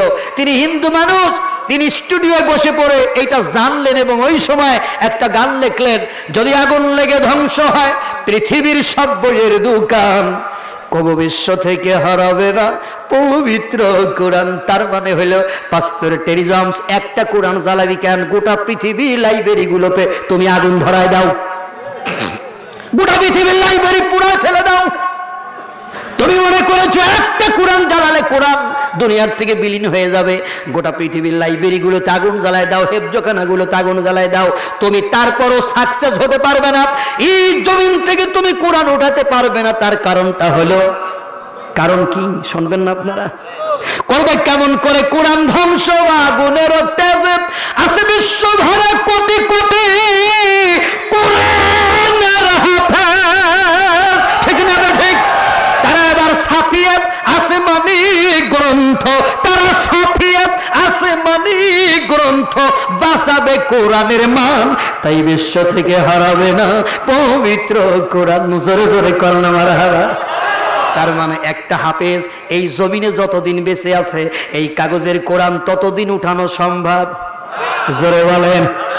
একটা হাফেজ যদি এই জমিনে না থাকে, কাগজের কোরআনের কোন সিকিউরিটি এই জমিনে থাকবে? তখন কোরআন আবার নতুন করে ইহুদিরা ছাপাবে, সেই কোরআনের সূরা ফাতিহা হবে আলহামদুলিল্লাহি রাব্বিল আলামিন, সূরা ইখলাস হবে কুল হুয়াল্লাহু আহাদ, সূরা ফিল হবে আলাম তারা কাফি ফালা রাব্বুকা বিআসহাবিল ফিল। ভুল ধরবে কিটা? ভুল ধরার তো লোক নাই, কথা কন না কেন? ভুল ধরার লোক আছে? আমাদের মতো এই সমস্ত লোক ভুল ধরবে পারবে না তো। হাফেজ তো সব মরে গেছে, ওদের তো মেরে ফেলাইছে। তখন কোরআন শরীফ ছাপানো হবে ইউয়াস কুসুফি সুদুরিন নাস, কথা কন না কেন? ভুল ধরবে কারা? হাফেজ তো মরে গেছে। কিভাবে হাফেজ মরে গেছে? কারোর গলা টিপে ধরলেই কি সে মরে যায়? মারার বহুত পদ্ধতি আছে। আপনি যদি বলেন হেফজখানাগুলোতে জঙ্গি তৈরি হয়, তাহলে কোন ভালো মানুষের ছেলে ওই ভয়ে আর হাফেজি পড়তে দেবে? কথা কান দেবে না। এটা হলো এক ভয়। আবার যদি আপনি দেখেন আপনার ছেলে বস্তা ঘাড়ে করে গ্রামে গ্রামে ভিক্ষা করে বেড়াচ্ছে, আপনার ছেলে বস্তা ঘাড়ে করে গ্রামে গ্রামে ধান কালেকশন করে বেড়াচ্ছে, কোন ভদ্র ঘরের লোক তখন আর ওই হেফজখানায় তার ছেলেরে দিতে চাবে? আমাদের প্রাইমারি গুলোতে বেতন আছে কি নাই? সরকারি ভাবে বিল্ডিং আছে কি নাই? কোরআনের যদি এত ভালোবাসো, কোরআনের যদি এত মহব্বত করো, গোটা বাংলাদেশের সব হেফজখানাগুলোতে একটা করে বিল্ডিং বানায় দাও আর হাফেজদের বেতনের ব্যবস্থা করে দাও। কিন্তু তা তো কোরআনের ওই ভালোবাসো না, শুধু বুকের ভিতর ধরাই ধরে কান্দো আর বলো কোরআন আই লাভ ইউ, তুমি আমার রাইকা জান্নাতে যাইও না। ও কোরআন তুমি যা চাও তাই দেব, যা খেতে চাও তাই পাবা, টাকা চাবা টাকা দেব, গাড়ি চাবা গাড়ি দেব, বাড়ি চাও গাড়ি দেব, কোরআন দে তুমি আমার রাইকা জান্নাতে যাইও না। হঠাৎ করে কলিং বেল বেজে উঠলো। বরাবরই মাদ্রাসার 3টা ছেলে দরজায় দাঁড়িয়ে আছে। গেট খুলে বলল তোমরা কারা? আমরা বরাবরই মাদ্রাসা থেকে আইছি। কারণ কি? চাচা আপনার মনে নাই আজকে মাসের 1 তারিখ, আজকে 5 কেজি চাল দেওয়ার কথা আপনার, সেই চাল নিয়ে আমরা বাড়িতে গিয়ে রান্না করে খাবো। দরজা বন্ধ করে দিয়ে বলল একটু কোরআন শরীফের সাথে মহব্বত হইল না? ও চাচা ও খাটা আসলে জানে না যেইটারে বুকের ভিতর জড়াই ধরে কাঁদতেছে, ওইটা হলো কাগজের কোরআন। ওই তিনটে দরজায় দাঁড়াইছিল বড় বাড়ির মাদ্রাসা, ওই তিনটে হলো জীবন্ত কোরআন। ওদের ঘাড় ধরে তাড়ায় দিল। আল্লাহ বললেন, ইন্না আরাদনাল আমানাতা আলাস সামাওয়াতি ওয়াল আরদি ওয়াল জিবাল। আমি এই কোরআনকে আমানতে যাবে আকাশের কাছে দিতে চাইলাম, আকাশ নিল না, জমিন নিল না, পাহাড় নিল না, তা নিয়ে নিল মানুষেরা। ও মানুষ, তোমাদের কাছে এই কোরআন আমানত। এই কোরআন বলতে কোন কোরআন তোমাদের কাছে আমানত? যেই কোরআনের মর্যাদা বেশি, যেই কোরআনের দাম বেশি। হাফেজ যদি পৃথিবীতে না থাকে, কাগজের কোরআন ধরে রাখা যাবে না। আর এই কাগজের কোরআন যতদিন পৃথিবীতে আছে, সিকিউরিটি হিসাবে হাফেজ দুনিয়ার ভিতর থাকতে হবে। হাফেজ যদি দুনিয়াতে না থাকে, কাগজের কোরআনের কোনো সিকিউরিটি থাকবে? আর একটা কাগজের কোরআন যদি জমিনে না থাকে, এই বড় বাড়ির মাদ্রাসার একটা ছেলে অথবা এই হাফেজ সাহেব যদি বেঁচে থাকে, আজকে যে তিনটা ছেলের পাগড়ি দিলাম, এই তিনটা ছেলে যদি বেঁচে থাকে, এই জমিন থেকে কোরআন উঠানো যাবে? তাহলে ওদের দাম বেশি না কম? জোরে বলেন। এত বেশি বেশি দিনকে দিতে এখন কাগজের কোরআনের সোমা খাও, আর হাফেজ বাইরে ওই রাস্তায় শোয়ায় ফেলাই দাও। কথা কথা কেন? কাগজের কোরআন সোমা খায় আর হুজুর বাইরে শোয়ায় ফেলাই দেয়। এত দাম দিচ্ছ হাফেজদের। তোমার কাছে কোরআন আমানত আছে? তুমি কি কোরআনকে আমানত করেছো? কোরআন তোমার কাছে আজকে রিফিউজি হয়ে গেছে, প্রত্যাখ্যাত হয়ে গেছে। কোরআনকে তুমি দোয়া লেখার তাবিজ বানায় ফেলাইছো। কোরআন ছিল জীবন্ত মানুষের কিতাব, সেই কোরআনটা তুমি বানাইছো মুর্দার কিতাব, মরা মানুষের কিতাব। ঠিক না? কোরআন তোর মরা মানুষের জন্য নাজিল হয়েছে, একটা আয়াত দেখা।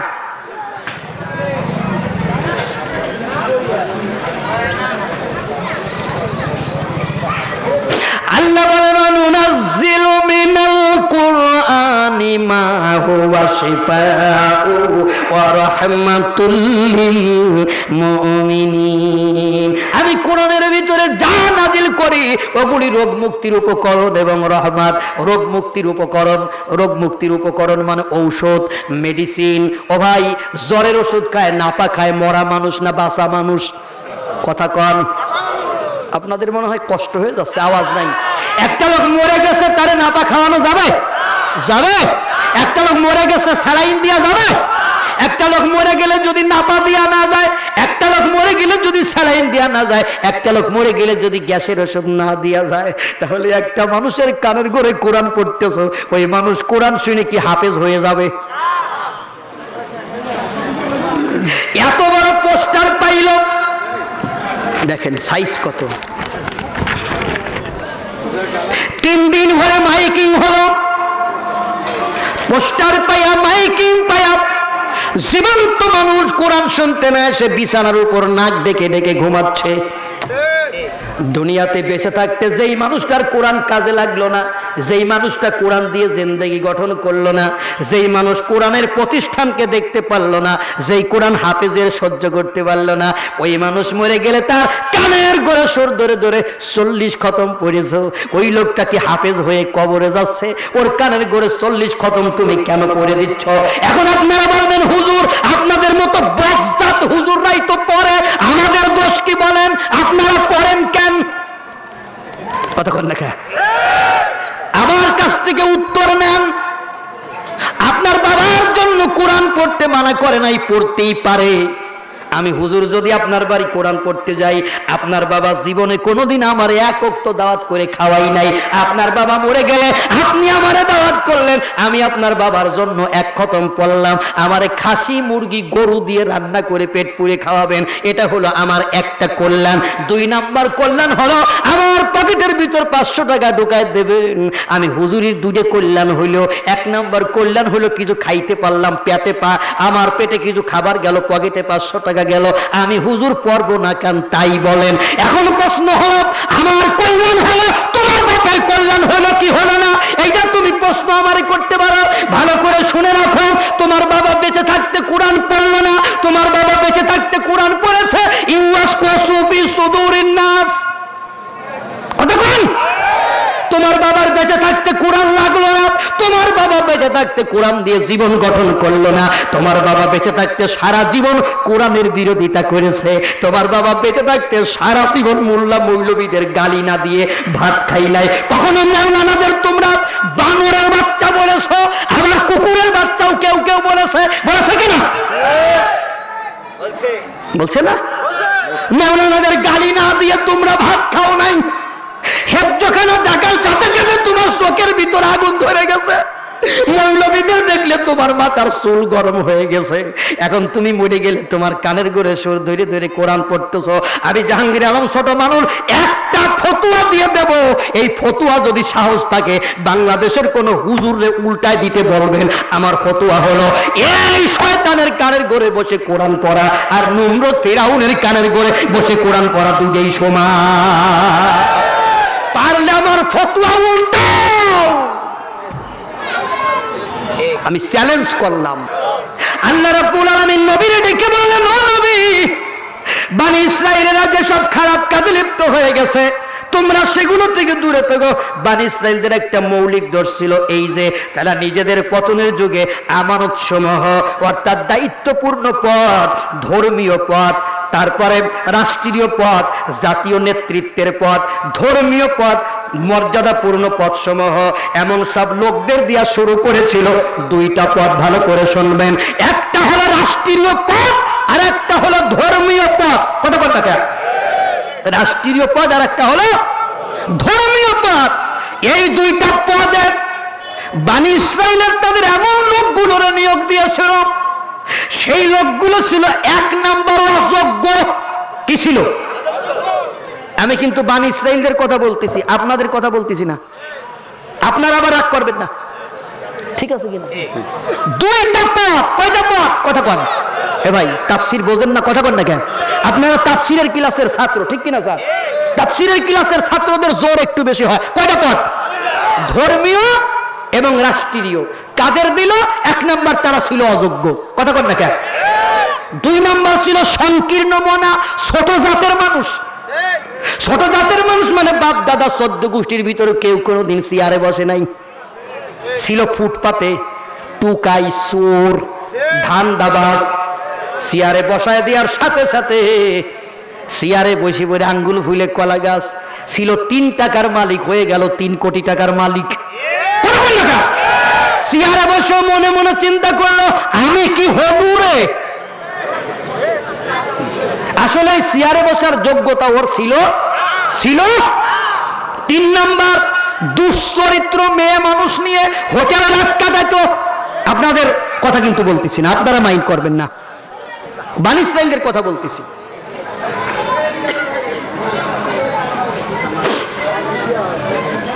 4 নাম্বার দুর্নীতি পরায়ণ।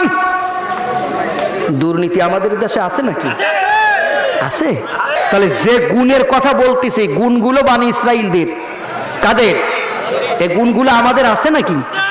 1 নাম্বার অযোগ্য, 2 নাম্বার সংকীর্ণ মনা, 3 নাম্বার দুশ্চরিত্র, 4 নাম্বার দুর্নীতি পরায়ণ, 5 নাম্বার খেয়ানতকারী, 6 নাম্বার ব্যভিচারী। কথা বল।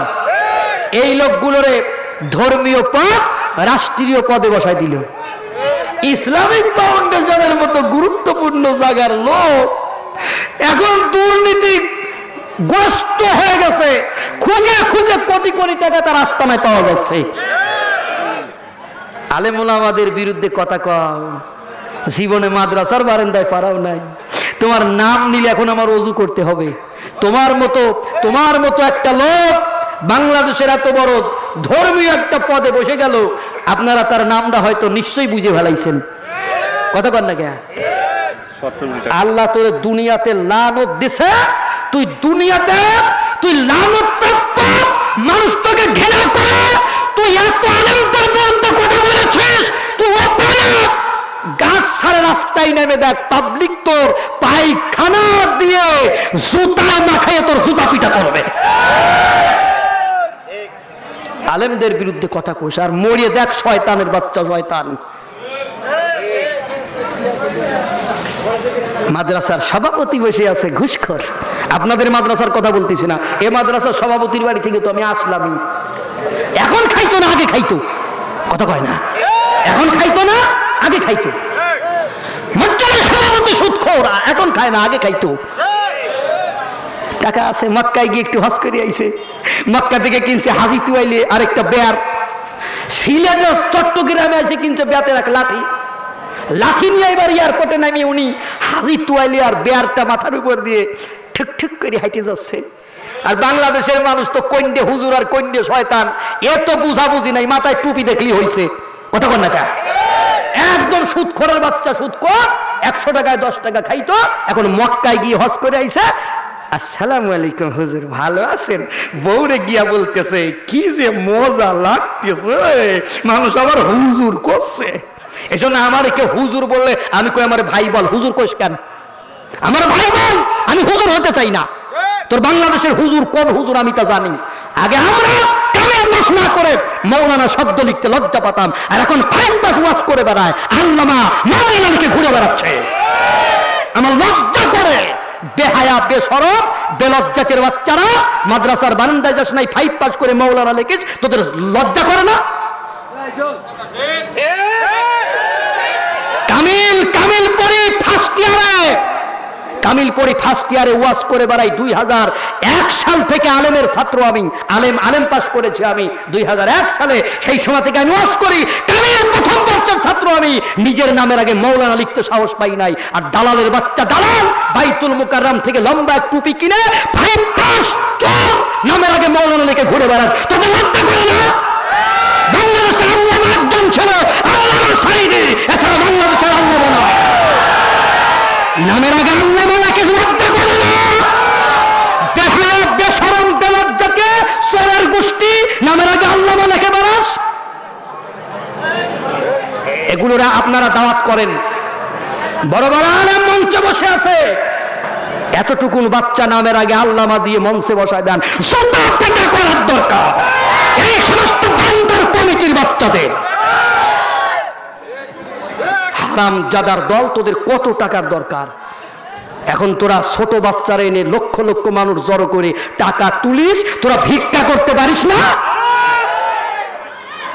তোদের কারণে আজকে কোরআনের কি দশা। নামের আগে আল্লামা লিখিস, আল্লামা লিখতে কত যোগ্যতা। আজও পর্যন্ত নিজের পরিচয় একজন মৌলানা বলতে পারি না আমি, যে আমি একজন মৌলানা। আর দাওয়াত করে নিয়ে আসে নামের আগে আল্লামা লিখে দেন। লজ্জা করে না আপনাদের কমিটিদের? ভুল ভাল লেখেন কেন? আপনারা আমার পোস্টারে লিখেছেন মহাসচিব খুলনা বিভাগ। আমি কি খুলনা বিভাগের মহাসচিব আপনাদের বলেছি? আমি বলেছি আমার খুলনা বিভাগের সভাপতি যদি এসে এই পোস্টার তার হাতে পড়ে, কেউ না বুঝলেও সে বুঝবে জাহাঙ্গীর আলম একটা চোর। আমি কি বলেছি আমি মহাসচিব? আমি কি মুবাশশির পরিষদের পরিচয় দিয়েছি আপনাদের? আমি জীবনে কোনোদিন বলেছি যে আমি মাগুরা জেলার সভাপতি? আতিক ভাই বসে আছে, শোনেন তো। আপনারা ভুল ভাল লেখেন কেন কমিটিরা? কোথায় পাইছেন এগুলো? 5 পাস ডাকিয়ে নিয়ে একটু সুর আছে গলায় মৌলানা লিখে দিচ্ছেন, আল্লামা লিখে দিচ্ছেন, আর ওই চোরের গোষ্ঠী প্রতিবাদও করে না, আল্লামা হয়ে গেছে। একদম পুরা ওয়াজ মাহফিলকে শেষ করে ফেলে দিল।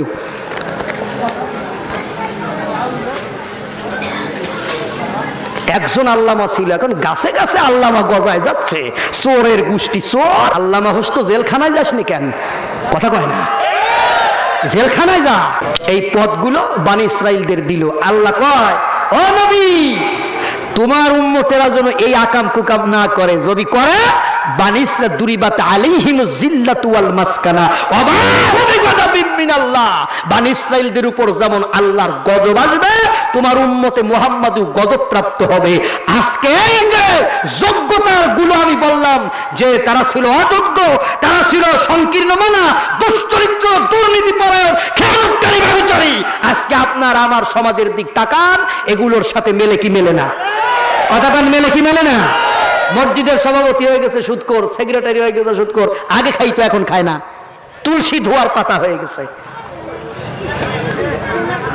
ইমাম সাহেব কোনোভাবে জেনেছে মসজিদের ইমাম সভাপতি ঘুষ খাইতো, ও জীবনও ঘুষের বিরুদ্ধে একটা ওয়াজ করে না। কথা কন না কেন? ওয়াজ করে? করে না।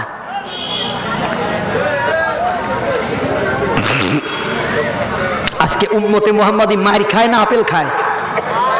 কথা কন না কেন? মার খায় না আপেল খায়? কথা কন। মার খায়। কেন মার খায়? কারণ এই অপরাধগুলোর সাথে এরা সরাসরি যুক্ত হয়ে গেছে, ঠিক কিনা? তাহলে কোরআন আমাদের কাছে কি আমানত না? কথা কন, আমানত না? কোরআন আমাদের কাছে আমানত। আল্লাহ রাব্বুল আলামিন বলেন, ইন্না আনজালনাত তাওরাতা ফিহা হুদাও ওয়া নূর। আল্লাহ বলেন, আমি তাওরাত নাজিল করেছি, তাতে ছিল পথ নির্দেশ। ওয়ালা ইয়াহকুমু বিহান নাবিয়্যুনাল্লাযীনা আসলামু লিল্লাযীনা হাদু ওয়ার রাব্বানিয়ুনা ওয়াল আহবার। আল্লাহ বলেন, সমস্ত নবী যারা মুসলিম ছিল সে অনুযায়ী ইহুদি হয়ে যাওয়া লোকদের বিচার ফয়সালা করত, রব্বানি এবং আহবাররাও সেটাই করত। বিমাস্তুহফিযু মিন কিতাবিল্লাহ, তারা ছিল কিতাবের হিফাজতকারী। ওয়া কানু আলাইহি শুহাদা, তারা ছিল কিতাবের সাক্ষী। আল্লাহকে বলেন, ফালা তাকশাউন নাসা ওয়া কাশাউন, হে বনি ইসরাঈলেরা, মানুষদের ভয় করো না, আল্লাহরে ভয় করো। কারে ভয় করো? জোরে কোন। ওয়ালা তাশতারু বিআয়াতি সামানান কলিলা। আল্লাহু আকবার। আল্লাহ বলেন, আমার আয়াতকে সামান্য মূল্যে বিক্রয় করে দিও না। সামান্য মূল্যে বিক্রয় করে দেওয়ার মানে হলো তুমি মাহফিলের বক্তা হয়েছো, হক কথা বললে তোমার মাহফিলি ৪৪ হয়ে যাবে। তুমি মসজিদের ইমামতি করো, হক কথা বলার কারণে তোমার ইমামতি চলে যাবে। তুমি মাদ্রাসার মাস্টারি করো, হক কথা বলার কারণে তোমার মাদ্রাসার মাস্টারি চলে যাবে। এই জন্য তুমি মসজিদের ভিতর কোরআনের হক কথাগুলি বলো না। তুমি মসজিদের ভিতরে বসে পড়ে ওয়াজ করতেছো, একবার আলহামদুলিল্লাহ বললে জান্নাতের ভিতরে এমন গাছ জ্বালাবে যে গাছের নিচে দিয়ে ওরা এরাবিয়ানোর ৭০,০০০ বছর ধরে গেলেও গাছের ছায়া পড়াবে না। কথা কন না কেন? হুজুর ওয়াজ করতেছে মসজিদে, একবার আলহামদুলিল্লাহ বলে জান্নাতের ভিতরে এমন গাছ জ্বালাবে যে গাছের নিচে দিয়ে আরাবিয়ান হর ৭০,০০০ বছরের গাছের ছায়া পড়াবে। একবার আলহামদুলিল্লাহ পড়লে গাছ জ্বালাবে একটা, দুইবার পড়লে দুইটা, ১০০ বার পড়লে ১০০টা, ১০০০ বার পড়লে ১০০০টা, ১,০০,০০০ পড়লে ১,০০০ জান্নাতে গাছ জ্বালাই যাবে। ও মুসলমানেরা, ১,০০,০০০ গাছ জান্নাতে জ্বালাই গেল, কিন্তু আল্লাহ কোনো কারণে তোমার জান্নাত দিল না। তখন তুমি ওই ১,০০,০০০ গাছ কি কাইকে নিয়ে আসবা? কথা বল। আব্দুল আলিম গান গাইছে, পরের জায়গা পরের জমিন ঘর বানায় আমি রই, আমি তো সেই ঘরের মালিক। কথা কন আমার সাথে গান। পরের জায়গা পরের জমিন ঘর বানায় আমি রই, আমি তো সেই ঘরের মালিক। জোরে কন। জমিদারের ইচ্ছা মতো দেই না জমি চাষ, তাই তো ফসল ফলে না রে দুঃখ ১২ মাস। জমিদারের ইচ্ছা মতো দেই না জমি চাষ, তাই তো ফসল ফলে না রে দুঃখ ১২ মাস। আমি খাজনা পাতি সবই দিলাম, তবু জমিন আমার হয় যে নিলাম। গান শোনো, গানের মানে কি বোঝো? পরের জায়গা পরের জমি ঘর বানাইয়া আমি রই, জান্নাত কার? জোরে বলেন। ওদিকেও যদি নাও এই উদাহরণ দেওয়া যাবে। আবার যদি উদাহরণ এইটা নাও, মাথা থেকে পা পর্যন্ত এই জমিনটা কার? জোরে বলেন। এই জমিনের মালিক তুমি সাইজে বসে আছো, ঠিক না? আসলে এই জমিনের মালিক তুমি। এই জমিনের মালিক হলো কে? জমিদারের ইচ্ছা মতো দেই না জমি চাষ, তাই তো ফসল ফলে না রে দুঃখ ১২ মাস। জমিদারের ইচ্ছা হলো কোরআন, এই ইচ্ছা অনুযায়ী তোমার হাত চলবে, কোরআন অনুযায়ী তোমার পাও চলবে, কোরআন অনুযায়ী তোমার মুখ চলবে, কোরআন অনুযায়ী তোমার চোখ চলবে, কোরআন অনুযায়ী তোমার ব্রেন চলবে। এটাই হলো জমিদারের ইচ্ছা। ওই জমিদারের ইচ্ছায় তোমার হাত চলে না, পাও চলে না, তোমার কান চলে না, মুখ চলে না, তোমার ব্রেন চলে না। এগুলো তোমার ইচ্ছা মতো চালাও, শয়তানের ইচ্ছা মতো চালাও। এই কারণের জন্য তুমি আসলে ফসল ঘরে নিতে পারবে না। তার মানে তোমার কপালে জান্নাত হবে। জোরে বলেন। আল্লাহ বলেন, ওয়ালা তাশতারু বিআয়াতি সামানান কলিলা, আমার আয়াতকে সামান্য মূল্যে বিক্রয় করে দিবা না। এরপরে আল্লাহ বলেন ওয়ামাল্লাম ইয়াহকুম বিমা আনজালাল্লাহু ফাউলাইকা হুমুল কাফিরুন। আল্লাহ বলেন আমার দিয়া বিধান অনুযায়ী যারা বিচার ফায়সালা করে না ওরা হইল, আস্তে কয় দেন, ওরা কে? তাহলে কাফের খুঁজতে মক্কায় যাওয়া লাগবে। ইতিহাসে আমার বাংলাদেশে কাফের কি কম আছে? কথা বলেন, আমার বাংলাদেশে কাফের আছে কি নাই? একজন মক্কায় গিয়ে পাথর মারতেছে, লক্ষ্য করে দেখলো পাথরের একটু দূরে একজন বৃদ্ধ লোক দাঁড়ায় পড়ে কাঁদতেছে। লোকটা কয় তুমি কান্দো কা ভাই? কয় আমি শয়তান। কয় তুমি কাঁদতেছো কা? কয় বন্ধুরে এতক্ষণ কাঁদছিলাম না, খুশি লাগতেছিল, এখন আমি কাঁদতেছি। কয় কেন? কয় তুমি আমার পাথর মারছো এই জন্য আমি কাঁদতেছি। কয় আমি পাথর মারা তো তোমার অসুবিধা কি? সবাই তো মারলো, আমি মারলে দোষ কি? কয় সবাই মারো, তুমি মারলে কেন? কয় কেন? কয় আমি মনে মনে চিন্তা করেছি মানুষদের সুদ খাওয়াবো, তুমি মানুষের ঘরে ঢুকে ঢুকে সুদ খাওয়ায় দেছো। আমি ম্যাপ করেছি, তুমি বাস্তবায়ন করেছো। আমি শয়তান আর তুমি হলো সেই শয়তানের শিষ্য। আমি শয়তান, আমি যদি শয়তানের লিডার হই, তুমি আমার শিষ্য হয়ে আমারে তুমি পাথর মারবা কেন? কথা কয়, কথা কয়, তুমি আমার পাথর মারবা কেন? আমার তো তোমার জাত ভাই কোনোদিন জাত ভাইরে পাথর মারে?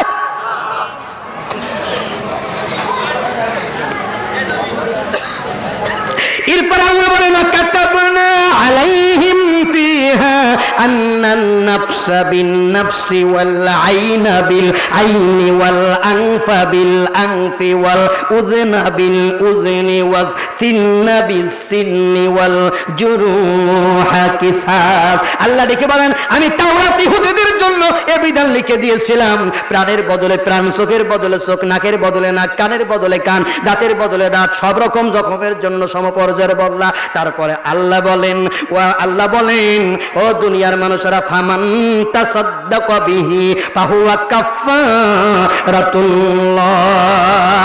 তারপরে যে ব্যক্তি ওই শাস্তি ছটকা করে দেবে তার জন্য কাফফারায় পরিণত হবে। আল্লাহ দেখে বলেন আমাল্লাম ইয়াহকুম বিমা আনজালাল্লাহু ফাউলাইকা হুমুল যালিমুন। আল্লাহ দিয়া বিধান অনুযায়ী যারা বিচার ফায়সালা করে না তারাই জালেম। তারা কি? জোরে বলেন। সূরা মায়েদার ৪৪ নম্বর আয়াতে আল্লাহ বললেন আল্লাহর দিয়া বিধান অনুযায়ী যারা বিচার ফায়সালা করে না তারা কাফের। ৪৫ নম্বর আয়াতে আল্লাহ বললেন তারা হলো জালেম। ৪৭ নম্বর আয়াতে বলেন আল্লাহুম আহলুল ইনজিলি বিমা আনজালাল্লাহু ফি। ইনজিল অধিকারীদের উচিত আল্লাহ তাতে যা নাজিল করেছে সে অনুযায়ী বিচার ফায়সালা করা। ওয়া মান লাম ইয়াহকুম বিমা আনজালাল্লাহু ফাউলাইকা হুমুল ফাসিকুন। যারা আল্লাহর দিয়া বিধান অনুযায়ী বিচার ফায়সালা করে না তারা ফাসিক। ৪৫ নম্বর আয়াতে আল্লাহ বললেন কাফের, ৪৫ নম্বরে বললেন জালেম, ৪৭ নম্বর আয়াতে বললেন ফাসিক। এই তিন গ্রুপই জাহান্নামী। এরা হজ করতে করতে কপাল ছুঁড়ে পালাইলেও যদি তওবা না করে এরা জাহান্নামী, জান্নাতে যেতে পারবে না। বন্ধুগণ আমার বহুত আলোচনা। তাহলে এই যে আমানতের খিয়ানত হচ্ছে, এই আমানতের খিয়ানত করার কারণে মুনাফিকের লক্ষণ কয়টা? জোরে বলেন, জোরে কোন? এই যে হাদ্দাসা কাযাবা, কথা কয় মিথ্যা কয়, ঠিক কিনা? ওয়াদা করে ভঙ্গ করে, আমানতের খিয়ানত করে। তো কোরআন আমাদের কাছে আমানত, এর যদি আমরা খিয়ানত করি মুনাফিক হব না? কথা কন, মুনাফিক হব না? আমরা তো মুনাফিক হয়ে যাব। তো মুনাফিক হয়ে গেলে মুনাফিক আব্দুল্লাহ বিন উবাই মারা গেল। নাম শুনেছেন? তার ছেলে আব্দুল্লাহ বিন আব্দুল্লাহ নবীজির কাছে গিয়ে বলল ইয়া রাসূলুল্লাহ আমার বাবা মারা গেছে, আপনার কাফনের কাপড় আমার বাবারে দেন আর আপনি জানাজা করবেন। ও ভাই, আপনি আমি মরে গেলে বড় বাজার থেকে কাপড়ের কাপড় কিনা হবে, কিন্তু আব্দুল্লাহ বিন উবাইর গায়ে বিশ্ব নবীর জামা, ঠিক কিনা? সোজা কথা, কথা কর না কেন? কষ্ট হচ্ছে আপনাদের? ওয়াজ চলবে না, শেষ করে দেব। জানাজা দিতে কে যাচ্ছে? জোরে কোন? আর আমার আপনার জানাজা দেবে কেডা? হয়তো আমার মতো কোন টুকু ঢুকনে মৌলবী। টুকু ঢুকনে মৌলবী কি জন্য বললাম শুনবেন না? গল্পটা শুনবেন না? এক গ্রামে ৩ মাতুব্বর, একজনের নাম ইব্রাহিম, একজনের নাম মুসা, একজনের নাম হলো টুকু। ইব্রাহিম মসজিদের সভাপতি, মুসা সেক্রেটারি, টুকু হলো ক্যাশিয়ার। ইমাম নাই, ইশার নামাজ এসে একটা লোক ইন্টারভিউ দিতেছে, নামাজ পড়াচ্ছে, শারআ লাকুম মিনাদ-দীনি মা ওয়াসা বিহি নূহা ওয়াল্লাযী আওহাইনা ইলাইকা ওয়া মা ওয়াসাইনা বিহি ইব্রাহিমা ওয়া মূসা ওয়া ঈসা আন আকিমুদ-দীন। নামাজ হয়ে গেল। ইব্রাহিম মুসা কয় টুকুর ইমামটা কেমন? কয় দালালের বাচ্চা দালাল। কয় কেন? কয় যে কোরআনে এত আয়াত থাকতে বেছে বেছে এই আয়াত পড়েছে। ও বিয়াদ্দব বুঝেছে যে মসজিদের সভাপতি সেক্রেটারি ইব্রাহিম আর মুসা, আমি যদি ওদের নাম একটু নামাজে বলি আমার চাকরি হবে। ও জানে না মসজিদের সেক্রেটারি টুকু আমি, আমার নাম একবার নেছে? কয় না, তা তো নাই। আচ্ছা বলেন, এরকমের কমিটি বাংলাদেশে আছে কি নাই? কথা কয়। আলিগড়ের জমিদার ফুটবল খেলে বেড়ায়, সমস্যা নাই। রাস্তার ভিতরে জকিং করে বেড়ায়, সমস্যা নাই। সাইকেল চালায় বেড়ায়, সমস্যা নাই। মসজিদে যাওয়ার সাথে সাথে উনি মসজিদের সভাপতি, উনি সেক্রেটারি, চেয়ার একখান নিয়ে বসে পড়ছে মসজিদে। কথা কন না কে? কথা কন না কে? তুই কোথাকার জমিদারের বাচ্চা জমিদার, তুই মসজিদে চেয়ারে বসবে? কোথায় পাইছিস এগুলো? আল্লাহ রসুল জীবনে কোনোদিন চেয়ারে বসে নামাজ পড়েছে? সাহাবীরা পড়েছে? তখন চেয়ার ছিল না? কথা কয় না, তখন চেয়ার ছিল না। যত চেয়ারের মালিক তুমি হইছো, মসজিদে গিয়ে তুমি চেয়ারে বসে কি আরাম! আল্লাহু আকবার। এইভাবে বসে তুমি নামাজ পড়তেছো। নিয়ম হলো দাঁড়ায় পড়ো, না হলে বসে পড়ো, না হলে শুয়ে পড়ো। কথা কয় না? তুই বসে নামাজ পড়, জমিদারের বাচ্চা, তুই চেয়ারে বসে নামাজ পড়ি। আর এই রকমের বুড়া বুড়া মানুষগুলো তারা তোর পায়ের কাছে বসে নামাজ পড়ে, তোর লজ্জা করে না? তোর চেয়ার আছে, তুই চেয়ার নিয়ে মসজিদে যাস। আগামী দিন আমি সুপা নিয়ে মসজিদে যাব, তুই পাল্লি ঠেকাস। এই রকমের যদি চলতে থাকে আগামী 10 বছরের ভিতরে মসজিদে চেয়ার সেটিং নামাজ হবে। ফাটায় ফেলাবেন বাইরে হইয়ে। তোরে ফতুয়া দেশে কোন মৌলানা? কথা কয় না? তুই যদি অসুস্থ শুয়ে পড়ে, তো চেয়ারের কাম কি? বন্ধুগণ আমার, তা এখন ওর কি আর চাকরি হবে? কথা কয় না ভাই? ওর কি আর চাকরি হবে? চাকরি তো হবে না। মসজিদের বারান্দা করে আছে, ফজরের আজান হচ্ছে। আসসালাতু খায়রুম মিনান নাওম। আল্লাহু আকবার। এখন সবাই নামাজে আইছে, আসার পরে হুজুর যাব নাই, কই যাব ফজরের নামাজ পড়ায়। তো তাই ফজরের নামাজটা পড়ায় যান। এখন নামাজ পড়াইতে গিয়া মনে মনে চিন্তা করে, আল্লাহ, জান বাঁচানোর জন্য যদি মরা গরুর গোশত খাওয়া যায়, নামাজের ভিতর টুকু ঢুকাইলে সমস্যা কোথায়? টুকু ঢুকাইলে চাকরি আছে, না ঢুকাইলে নাই। এবার উনি নামাজ পড়াচ্ছেন, শারআ লাকুম মিনাদ-দীনি মা ওয়াসা বিহি নূহা ওয়াল্লাযী আওহাইনা ইলাইকা ওয়া মা ওয়াসাইনা বিহি ইব্রাহিমা ওয়া মূসা ওয়া ঈসা ওয়া টুকু আন আকিমুদ-দীন।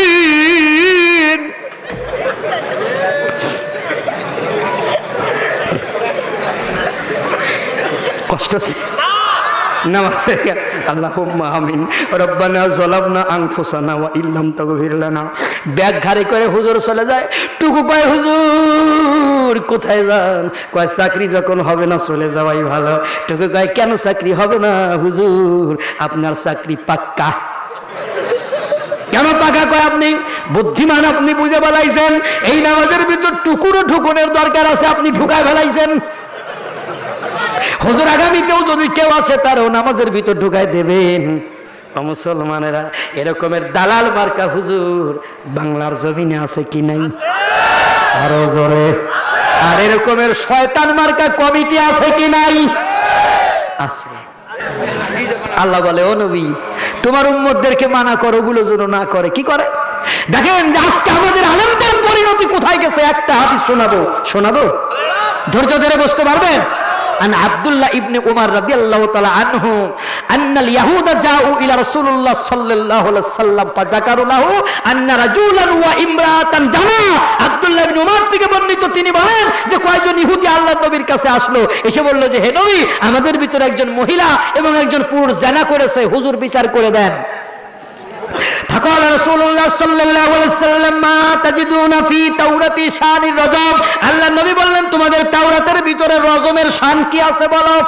فقالوا قالوا মানে সবাই বলল নাবদাহুম ওয়াজলাদুন, আমরা অপমানিত করি, বেত্রাঘাত করি। فقال আব্দুল্লাহ ইবনে সালাম, আব্দুল্লাহ ইবনে সালাম বললেন কাযাবতুম, তোমরা মিথ্যা বলছো, ইনফিহার রজম, নিশ্চয়ই ইনফিহা আয়াতের রজম, নিশ্চয়ই ইনফিহার রজম, নিশ্চয়ই তোমাদের তাওরাতের ভিতরে রজমের আয়াত আছে।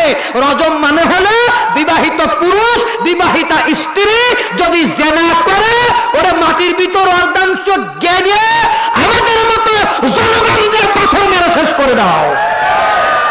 আল্লাহ বানি ইসরাইলদেরকে বলে দিল যে ও বানি ইসরাইলেরা শোনো, আন্নান নাফসা বিন নাফসি ওয়াল আইনা বিল আইনি ওয়াল আনফা বিল আনফি ওয়াল উযনা বিল উযনি ওয়াস সিন্না বিস সিন্নি ওয়াজ জুরুহা কিসাস। আল্লাহ কয় যে প্রাণের বদলে প্রাণ, চোখের বদলে চোখ, কানের বদলে কান, নাকের বদলে নাক, দাঁতের বদলে দাঁত।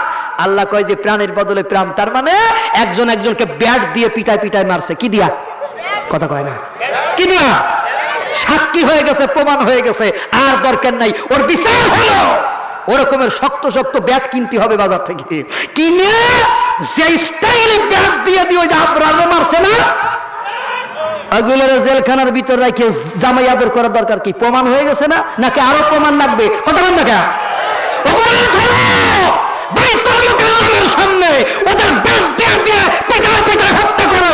আল্লাহর কসম, বাংলাদেশে আপনার মতো দুর্ভাগ্য কাউকে হতে হবে না। জামাই আদর করবা, রসগোল্লা খাওয়াবা। জেনাকারীর বিচার হলো ওরে মাটির ভিতর অর্ধাংশ পুঁতে পাথর মেরে শেষ করে দাও। ঠিক কিনা? কথা বল, ঠিক কিনা? এরকমের একটা বিচার বাংলার জমিনে কোরআনের না ভালোবাসা, সুমা খাও, এরকমের একটা বিচার করো, দেখবা যে কোন মানুষ হোটেলে আর মহিলা নিয়ে রাত কাটাচ্ছে না। তা তো করবে না। বাংলাদেশের প্রচলিত আইনে যদি কোন জেনাকারিনী বিবাহিত অবিবাহিতা ধরা পড়ে, বাংলাদেশের প্রচলিত আইন অনুযায়ী ওরা যদি জেলেও নেয়, কয়েকদিন পরে কানে কাঠি দিয়ে জেলখানা থেকে বেরোয় আরো 3টে মহিলা মানুষ নিয়ে হোটেলে ঘুমাবে। কোরআনের ভালোবাসা। আর ইয়া নবী সালাম আলাইকা, গরম গরম 10 খান জিলাপি, এই তোমার ইসলামের ভালোবাসা। ইসলামের যদি ভালোবাসা, কোরআনের বিচার কায়েম করে দাও। সম্মানিত ভাইরা, এখন মোটামুটি ওয়াজ চলবে, আরো চলবে। রাজি আছেন? কথা কন, রাজি আছেন? কিন্তু সেই সাথে কালেকশনেরও দরকার আছে। রাজি আছেন? কারণ যে হুজুর এতে রাজি নাই, কারণ আমরা সবাই ভক্ত আপনার, ওয়াজ না শুনে ছাড়বো না, আপনার জন্য জীবন দেব, রক্ত দেব, মরে যাব, কিন্তু টাকা দিবার পারবো না।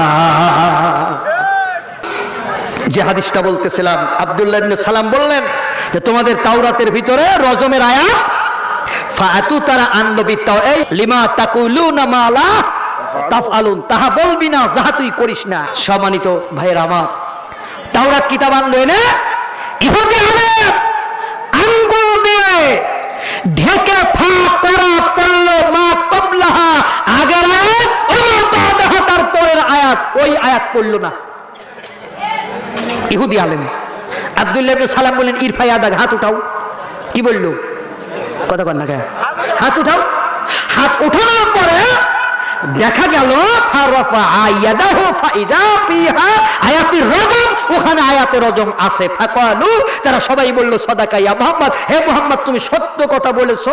ফামারা বিহিমা রাসূলুল্লাহ সাল্লাল্লাহু আলাইহি ওয়াসাল্লাম, আল্লাহর নবীর হুকুমে তাদেরকে পাথর মেরে শেষ করে দেওয়া হয়। তাহলে এই হাদিস থেকে বোঝা যায় যে ইহুদিদের যে বিচার ছিল, আমাদেরও সেই বিচার উম্মতে মুহাম্মাদির জন্য আছে। কিন্তু আমরা করি কি? আমাদের সমাজে একজন বিবাহিত পুরুষ একজন বিবাহিতা স্ত্রী যদি জিনা করে, হুজুরের কাছে গিয়ে বলল হুজুর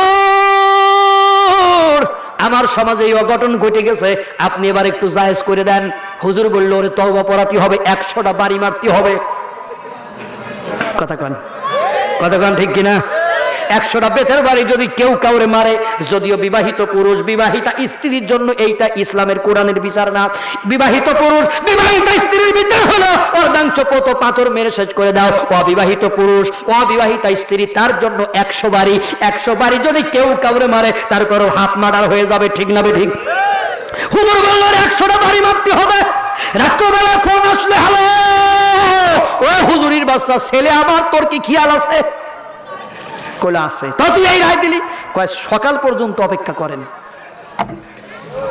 সকালবেলা লোকজন চলে আইছে, হুজুর বিচার করে দেবে। হয় কি না আপনাদের এলাকায়?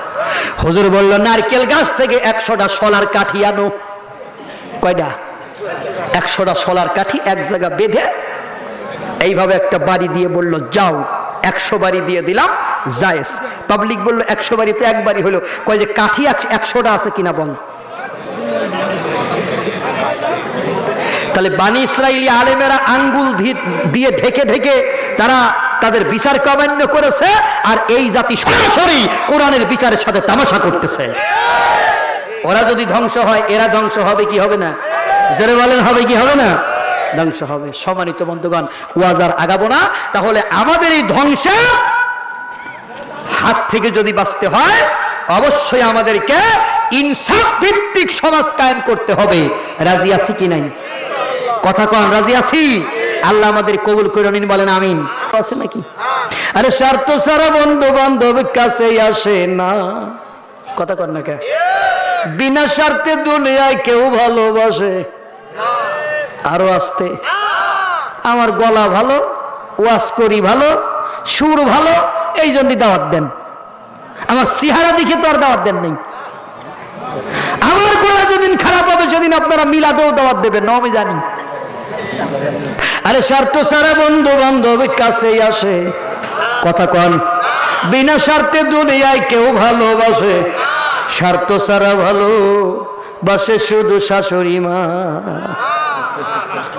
না, আশেপাশে আছে, ওই জন্য আপনারা জোর গলায় বলতে পারছেন। যদি থাকতো তাইলে আর বলতেন না। এত পোল্ট্রি আপনাদের খাওয়ায় আর শাশুড়ি মা ভালোবাসে না, এটা হয়? আগামীকাল শাশুড়ির মেয়েরে ঠ্যাঙে মারবেন, মেরে সোজা হসপিটালে ভর্তি করে আম্মার বাড়ি গিয়ে বলবেন আম্মা আমি আসলেই পোল্ট্রি খাওয়ান, একটা পোল্ট্রি খাওয়ান। আজকে সকালবেলা আপনার মেয়ের ঠ্যাং ভেঙে দিছি। আম্মা বলবে খারাও, ঘর থেকে আসতেছি, এত বড় কোরবানি ছুরি বাইর করে 2 ঘষা মেরে ছুরিটা চকচকে করে ফেলাবে। গলার কাছে ধরে বলবো ওরে হারামখোর, আমার মেয়ের মেরে আমার বাড়ি খাবি, খারা। আরে স্বার্থ ছাড়া বন্ধু বান্ধব কাছেই আসে। জোরে বলেন, বিনা স্বার্থে দুনিয়ায় কেউ ভালোবাসে। স্বার্থ ছাড়া ভালো বাসে শুধু আমার মা। স্বার্থ ছাড়া ভালো বাসে শুধু আমার মা। ঠিক কিনা বলে? আরে কাদাইয়ার খড় কোটা দিয়ে মাটির মূর্তি গড়ে। মূর্তি বানানো দেখছেন? কি দিয়ে বানায়? কাদা খড় কোটা বানায় না? মূর্তি যারা বানায় তারা টাকা নেয়? কথা কন। আরে কাদাইয়ার খড় কোটা দিয়ে মাটির মূর্তি গড়ে, লক্ষ টাকা দাবি করে মূর্তির কাজ করে। মায়া আমার সুন্দর দেহ গড়ে দিল, মূল্য নিল না। মায়া আমার সুন্দর দেহ করে দিল, মূল্য নিল না। স্বার্থ ছাড়া ভালো বাসে শুধু আমার মা। স্বার্থ ছাড়া ভালো বাসে শুধু আমার মা। জোরে জোরে কল্লা মার হাওয়া। ওই যে তুমি এই গামলা কেন নিয়েছো? তো বলে ওই সমুদ্রের ভিতরে একটা জাহাজ আসতেছে, দেশে ফাটল ধরেছে, পানি উঠতেছে। এটা দেখে জাহাজের নাবিকেরা ভয় পাইছে। ভয় পাইয়া আল্লাহর দরবারে হাত তুলে বলেন রব্বুল আলামিন তুমি যদি আমাদেরকে সহি সালামতে কিনারায় পৌঁছায় দাও, এই জাহাজের ভিতর যত মালামাল আছে সব মালামালগুলো তোমার নামে মানত করলাম। আমরা মালামালগুলো তোমার নবী দাউদের দরবারে পৌঁছায় দেবো। সুবহানাল্লাহ বলেন। বিপদে পড়ে ওরা ডাকে কারে? আরো জোরে। আমরা ডাকি কারে? এই যে কয়দিন আগে 2 দিন আগে জ্বর হলো না, পায়রা চত্বর, মংলা বন্দর, চট্টগ্রাম, কক্সবাজারে 10 নম্বর সংকেত দিয়েছিল, মহাবিপদ সংকেত। এইভাবে যখন সংকেত দেয় তখন সারা দেশবাসীর কাছে দোয়া চায়, ঠিক না বে ঠিক? রেডিওতে বসে যারা গান গায় তাদের ওই দিনও গান আর খারাপ গান থাকে না। রেডিওতে যারা গান গায় ওই দিনও তারা আর খারাপ গান গায় না। টিভিতে বসে রেডিওতে বসে বসে গান গায়। শোনো শোনো ইয়া ইলাহি আমার মুনাজাত, শোনো আমার মুনাজাত। তখন আমি মনে মনে ভাবি, প্রতিদিন তো এই গান তোমরা গাও না, তোমরা প্রতিদিন গান দাও। বন্ধু 3 দিন তোর বাড়তে গেলাম, দেখা পাইলাম না। আজকে তোমরা ইসলামী গান দিচ্ছ, তাহলে তো জ্বর প্রতিদিন হলে ভালো হয়। কথা কথা প্রতিদিন হলে ভালো হয় না। আপনাদের সমস্যা নাই, সমস্যা তো উপকূলের লোকগুলো বাঁচবে না, এই জন্যই তো এই দোয়া করতে পারি না। জ্বর শুরু হলে গান গায়, ওলি আল্লাহর বাংলাদেশ, এই শহীদ গাজীর বাংলাদেশ, কবুল করুন, গান না, কবুল করুন আল্লাহ রহম। এই ওলি আল্লাহর বাংলাদেশ, এই শহীদ গাজীর বাংলাদেশ, কবুল করুন আল্লাহ রহম করুন। আল্লাহ আপনার পথে শহীদ যারা, ঠিক কিনা বলেন? আল্লাহ আপনার পথে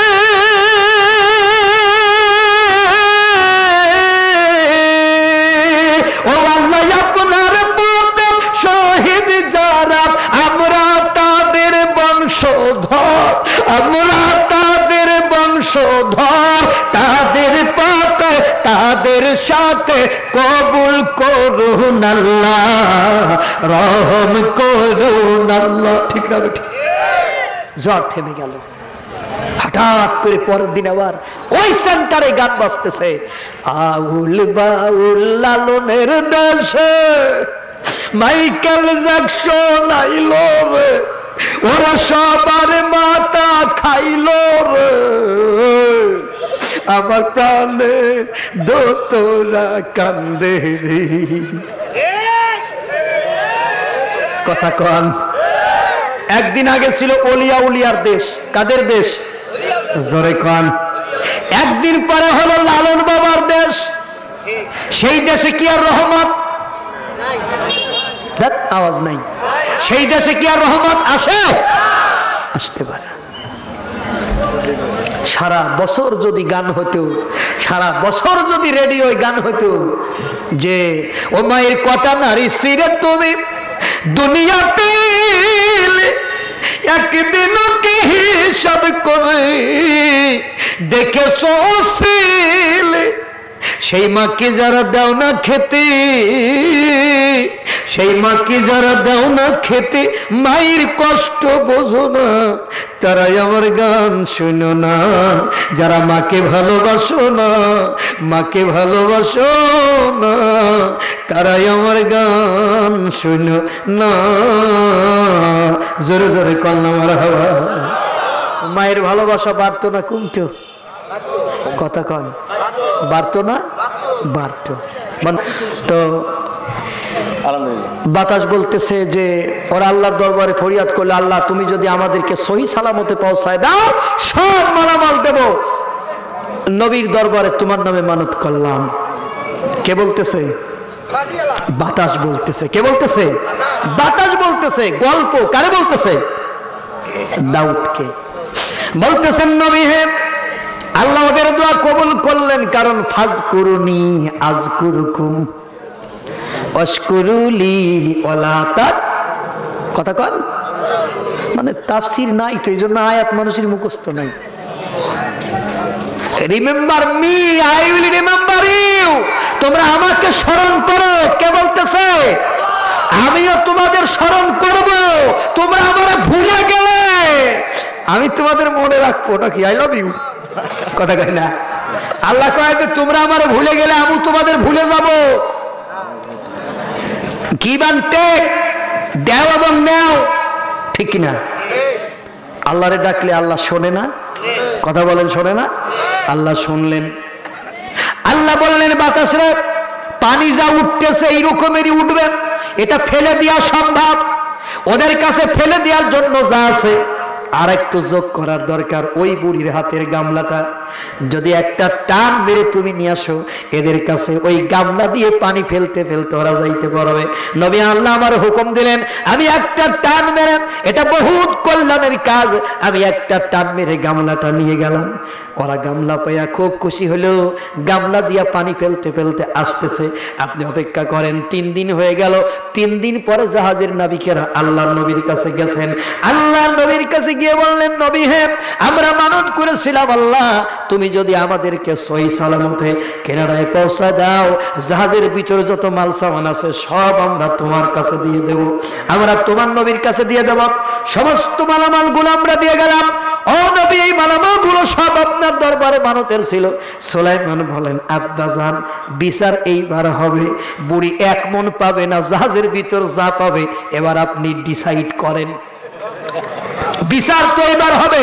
আল্লাহু আকবার বলেন না কেন? বিচার তো এবার হবে। ও মুসলমানেরা, এইভাবে দাউদ এবং সুলাইমানের বিচার আল্লাহ কোরআনুল কারীমের ভিতরে অসংখ্য জায়গায় বলেছেন। আল্লাহ বলেন, আরো নেন, আপনার 21 নম্বর সূরা আম্বিয়ার 78 এবং 79 নম্বর আয়াতের ভিতরে আল্লাহ বলতেছেন, ওয়া দাউদ ওয়া সুলাইমান ইয ইয়াহকুমানি ফিল হারস। আল্লাহ বলেন যে স্মরণ করো দাউদ এবং সুলাইমানকে, যখন তারা একটি শস্য ক্ষেত সম্পর্কে বিচার করছিল। সুবহানাল্লাহ। এটাও আর একটা গল্প, যে একজনের ছাগল পাল আর একজনের শস্য ক্ষেত খেয়ে ফেলে দিল। এই গল্পটা আমরা, এটা মানে তাফসীরের নিয়ম হলো একটু টেনে বাঁধায় রাখবেন, যাতে পরের বারে সেখান থেকে শুরু করা যায়। এই জন্য এইটা একটু বাঁধায় রাখলাম। এইটা কিন্তু আর বলতে পারবেন না, কথা বুঝেছেন? হ্যাঁ, হ্যাঁ, দাউদের দরবারে মামলা গেল, জমুকের ছাগলে আমার খেতে সব ফসল খেয়ে ফেলেছে। আপনাদের এলাকায় এরকমের হয় না? এরকমের বিচার ফায়সালার আলোচনা অনেক অনেক আছে না ভাই?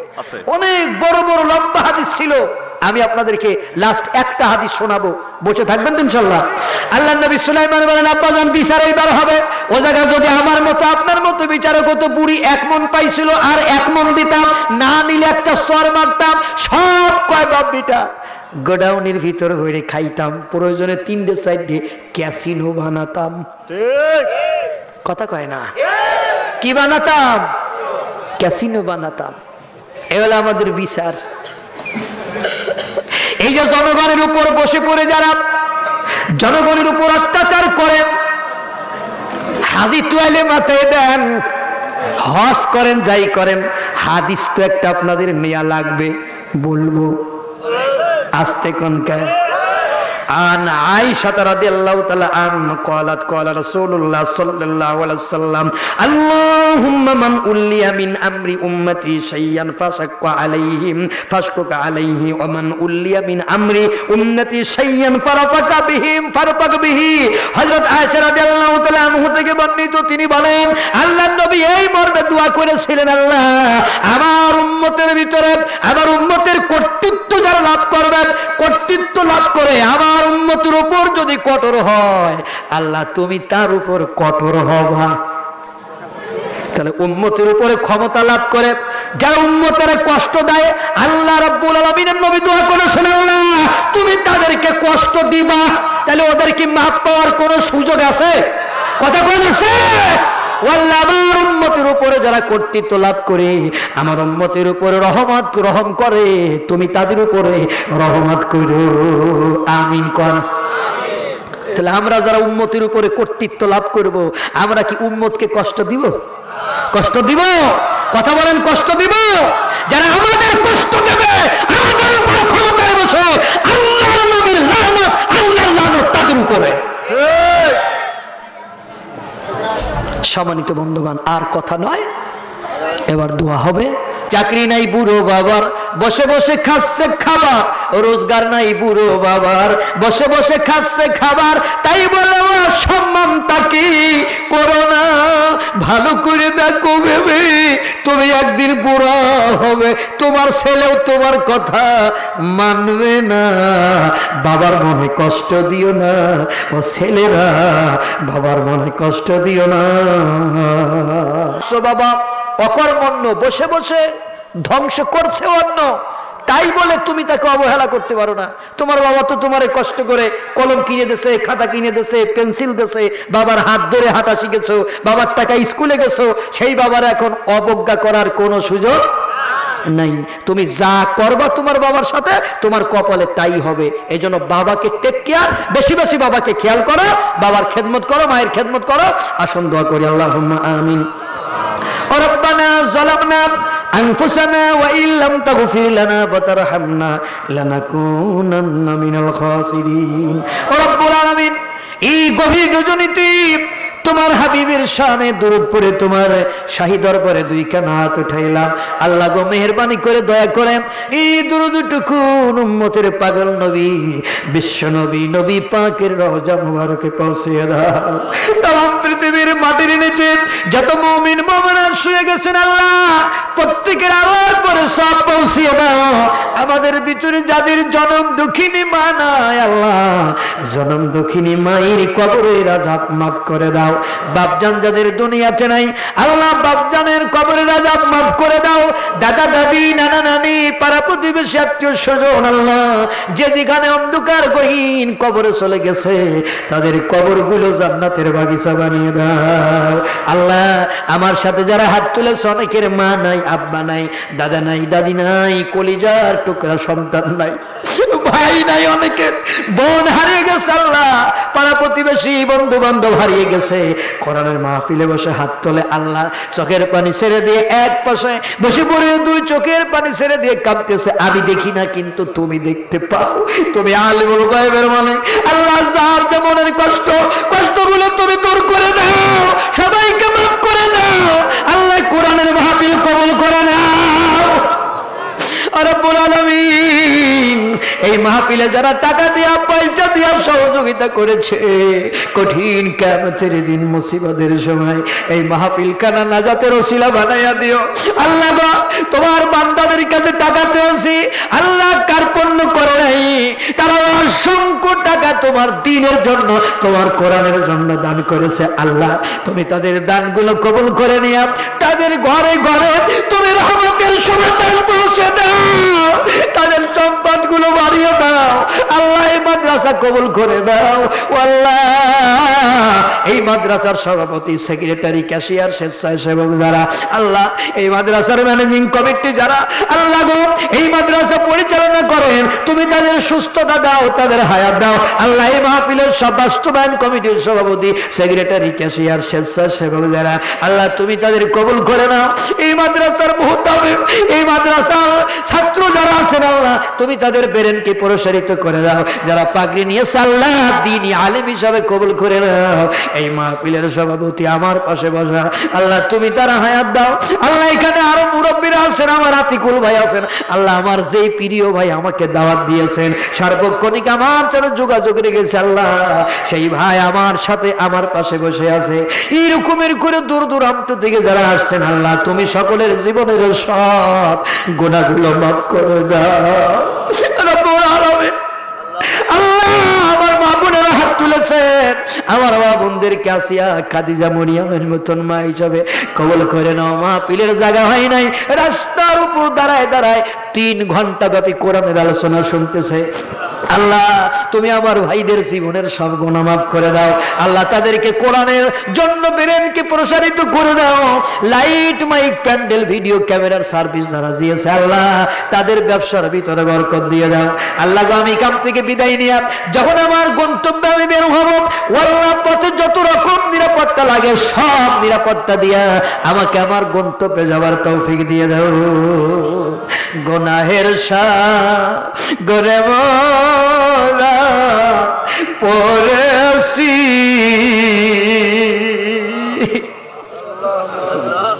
তোমার রহিম রহমান নামের রশি ধরেছি। যত গুনাহ করেছি মাওলা গোপনে,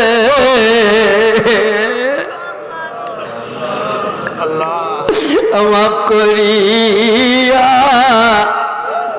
দাও গো মাওলা নিজ গুণে।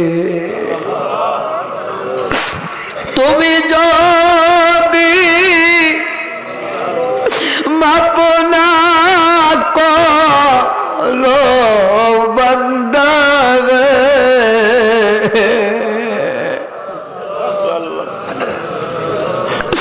বলো তো বান্দা যাবে কার কাছে। আল্লাহ তোমার বান্দারা চোখের পানি ফেলায় কাঁদে। আল্লাহ এই জমিনকে তুমি কোরআনের জমিন হিসাবে কবুল করে নাও। আল্লাহ তোমার কোরআনের জন্য কথা বলে বলে 40 বছর ভরে ভরে কোরআনের কথা বলে আল্লাহ গোটা বাংলাদেশের মানুষকে শুনিয়েছে। আল্লাহ ওই মানুষকে তুমি কোরআনের জমিনে আবার ফিরিয়ে দাও। আমরা আল্লাহর একটু প্রাণ খুলে ডাক দেই, বলেন আল্লাহ। আরো যারা বলেন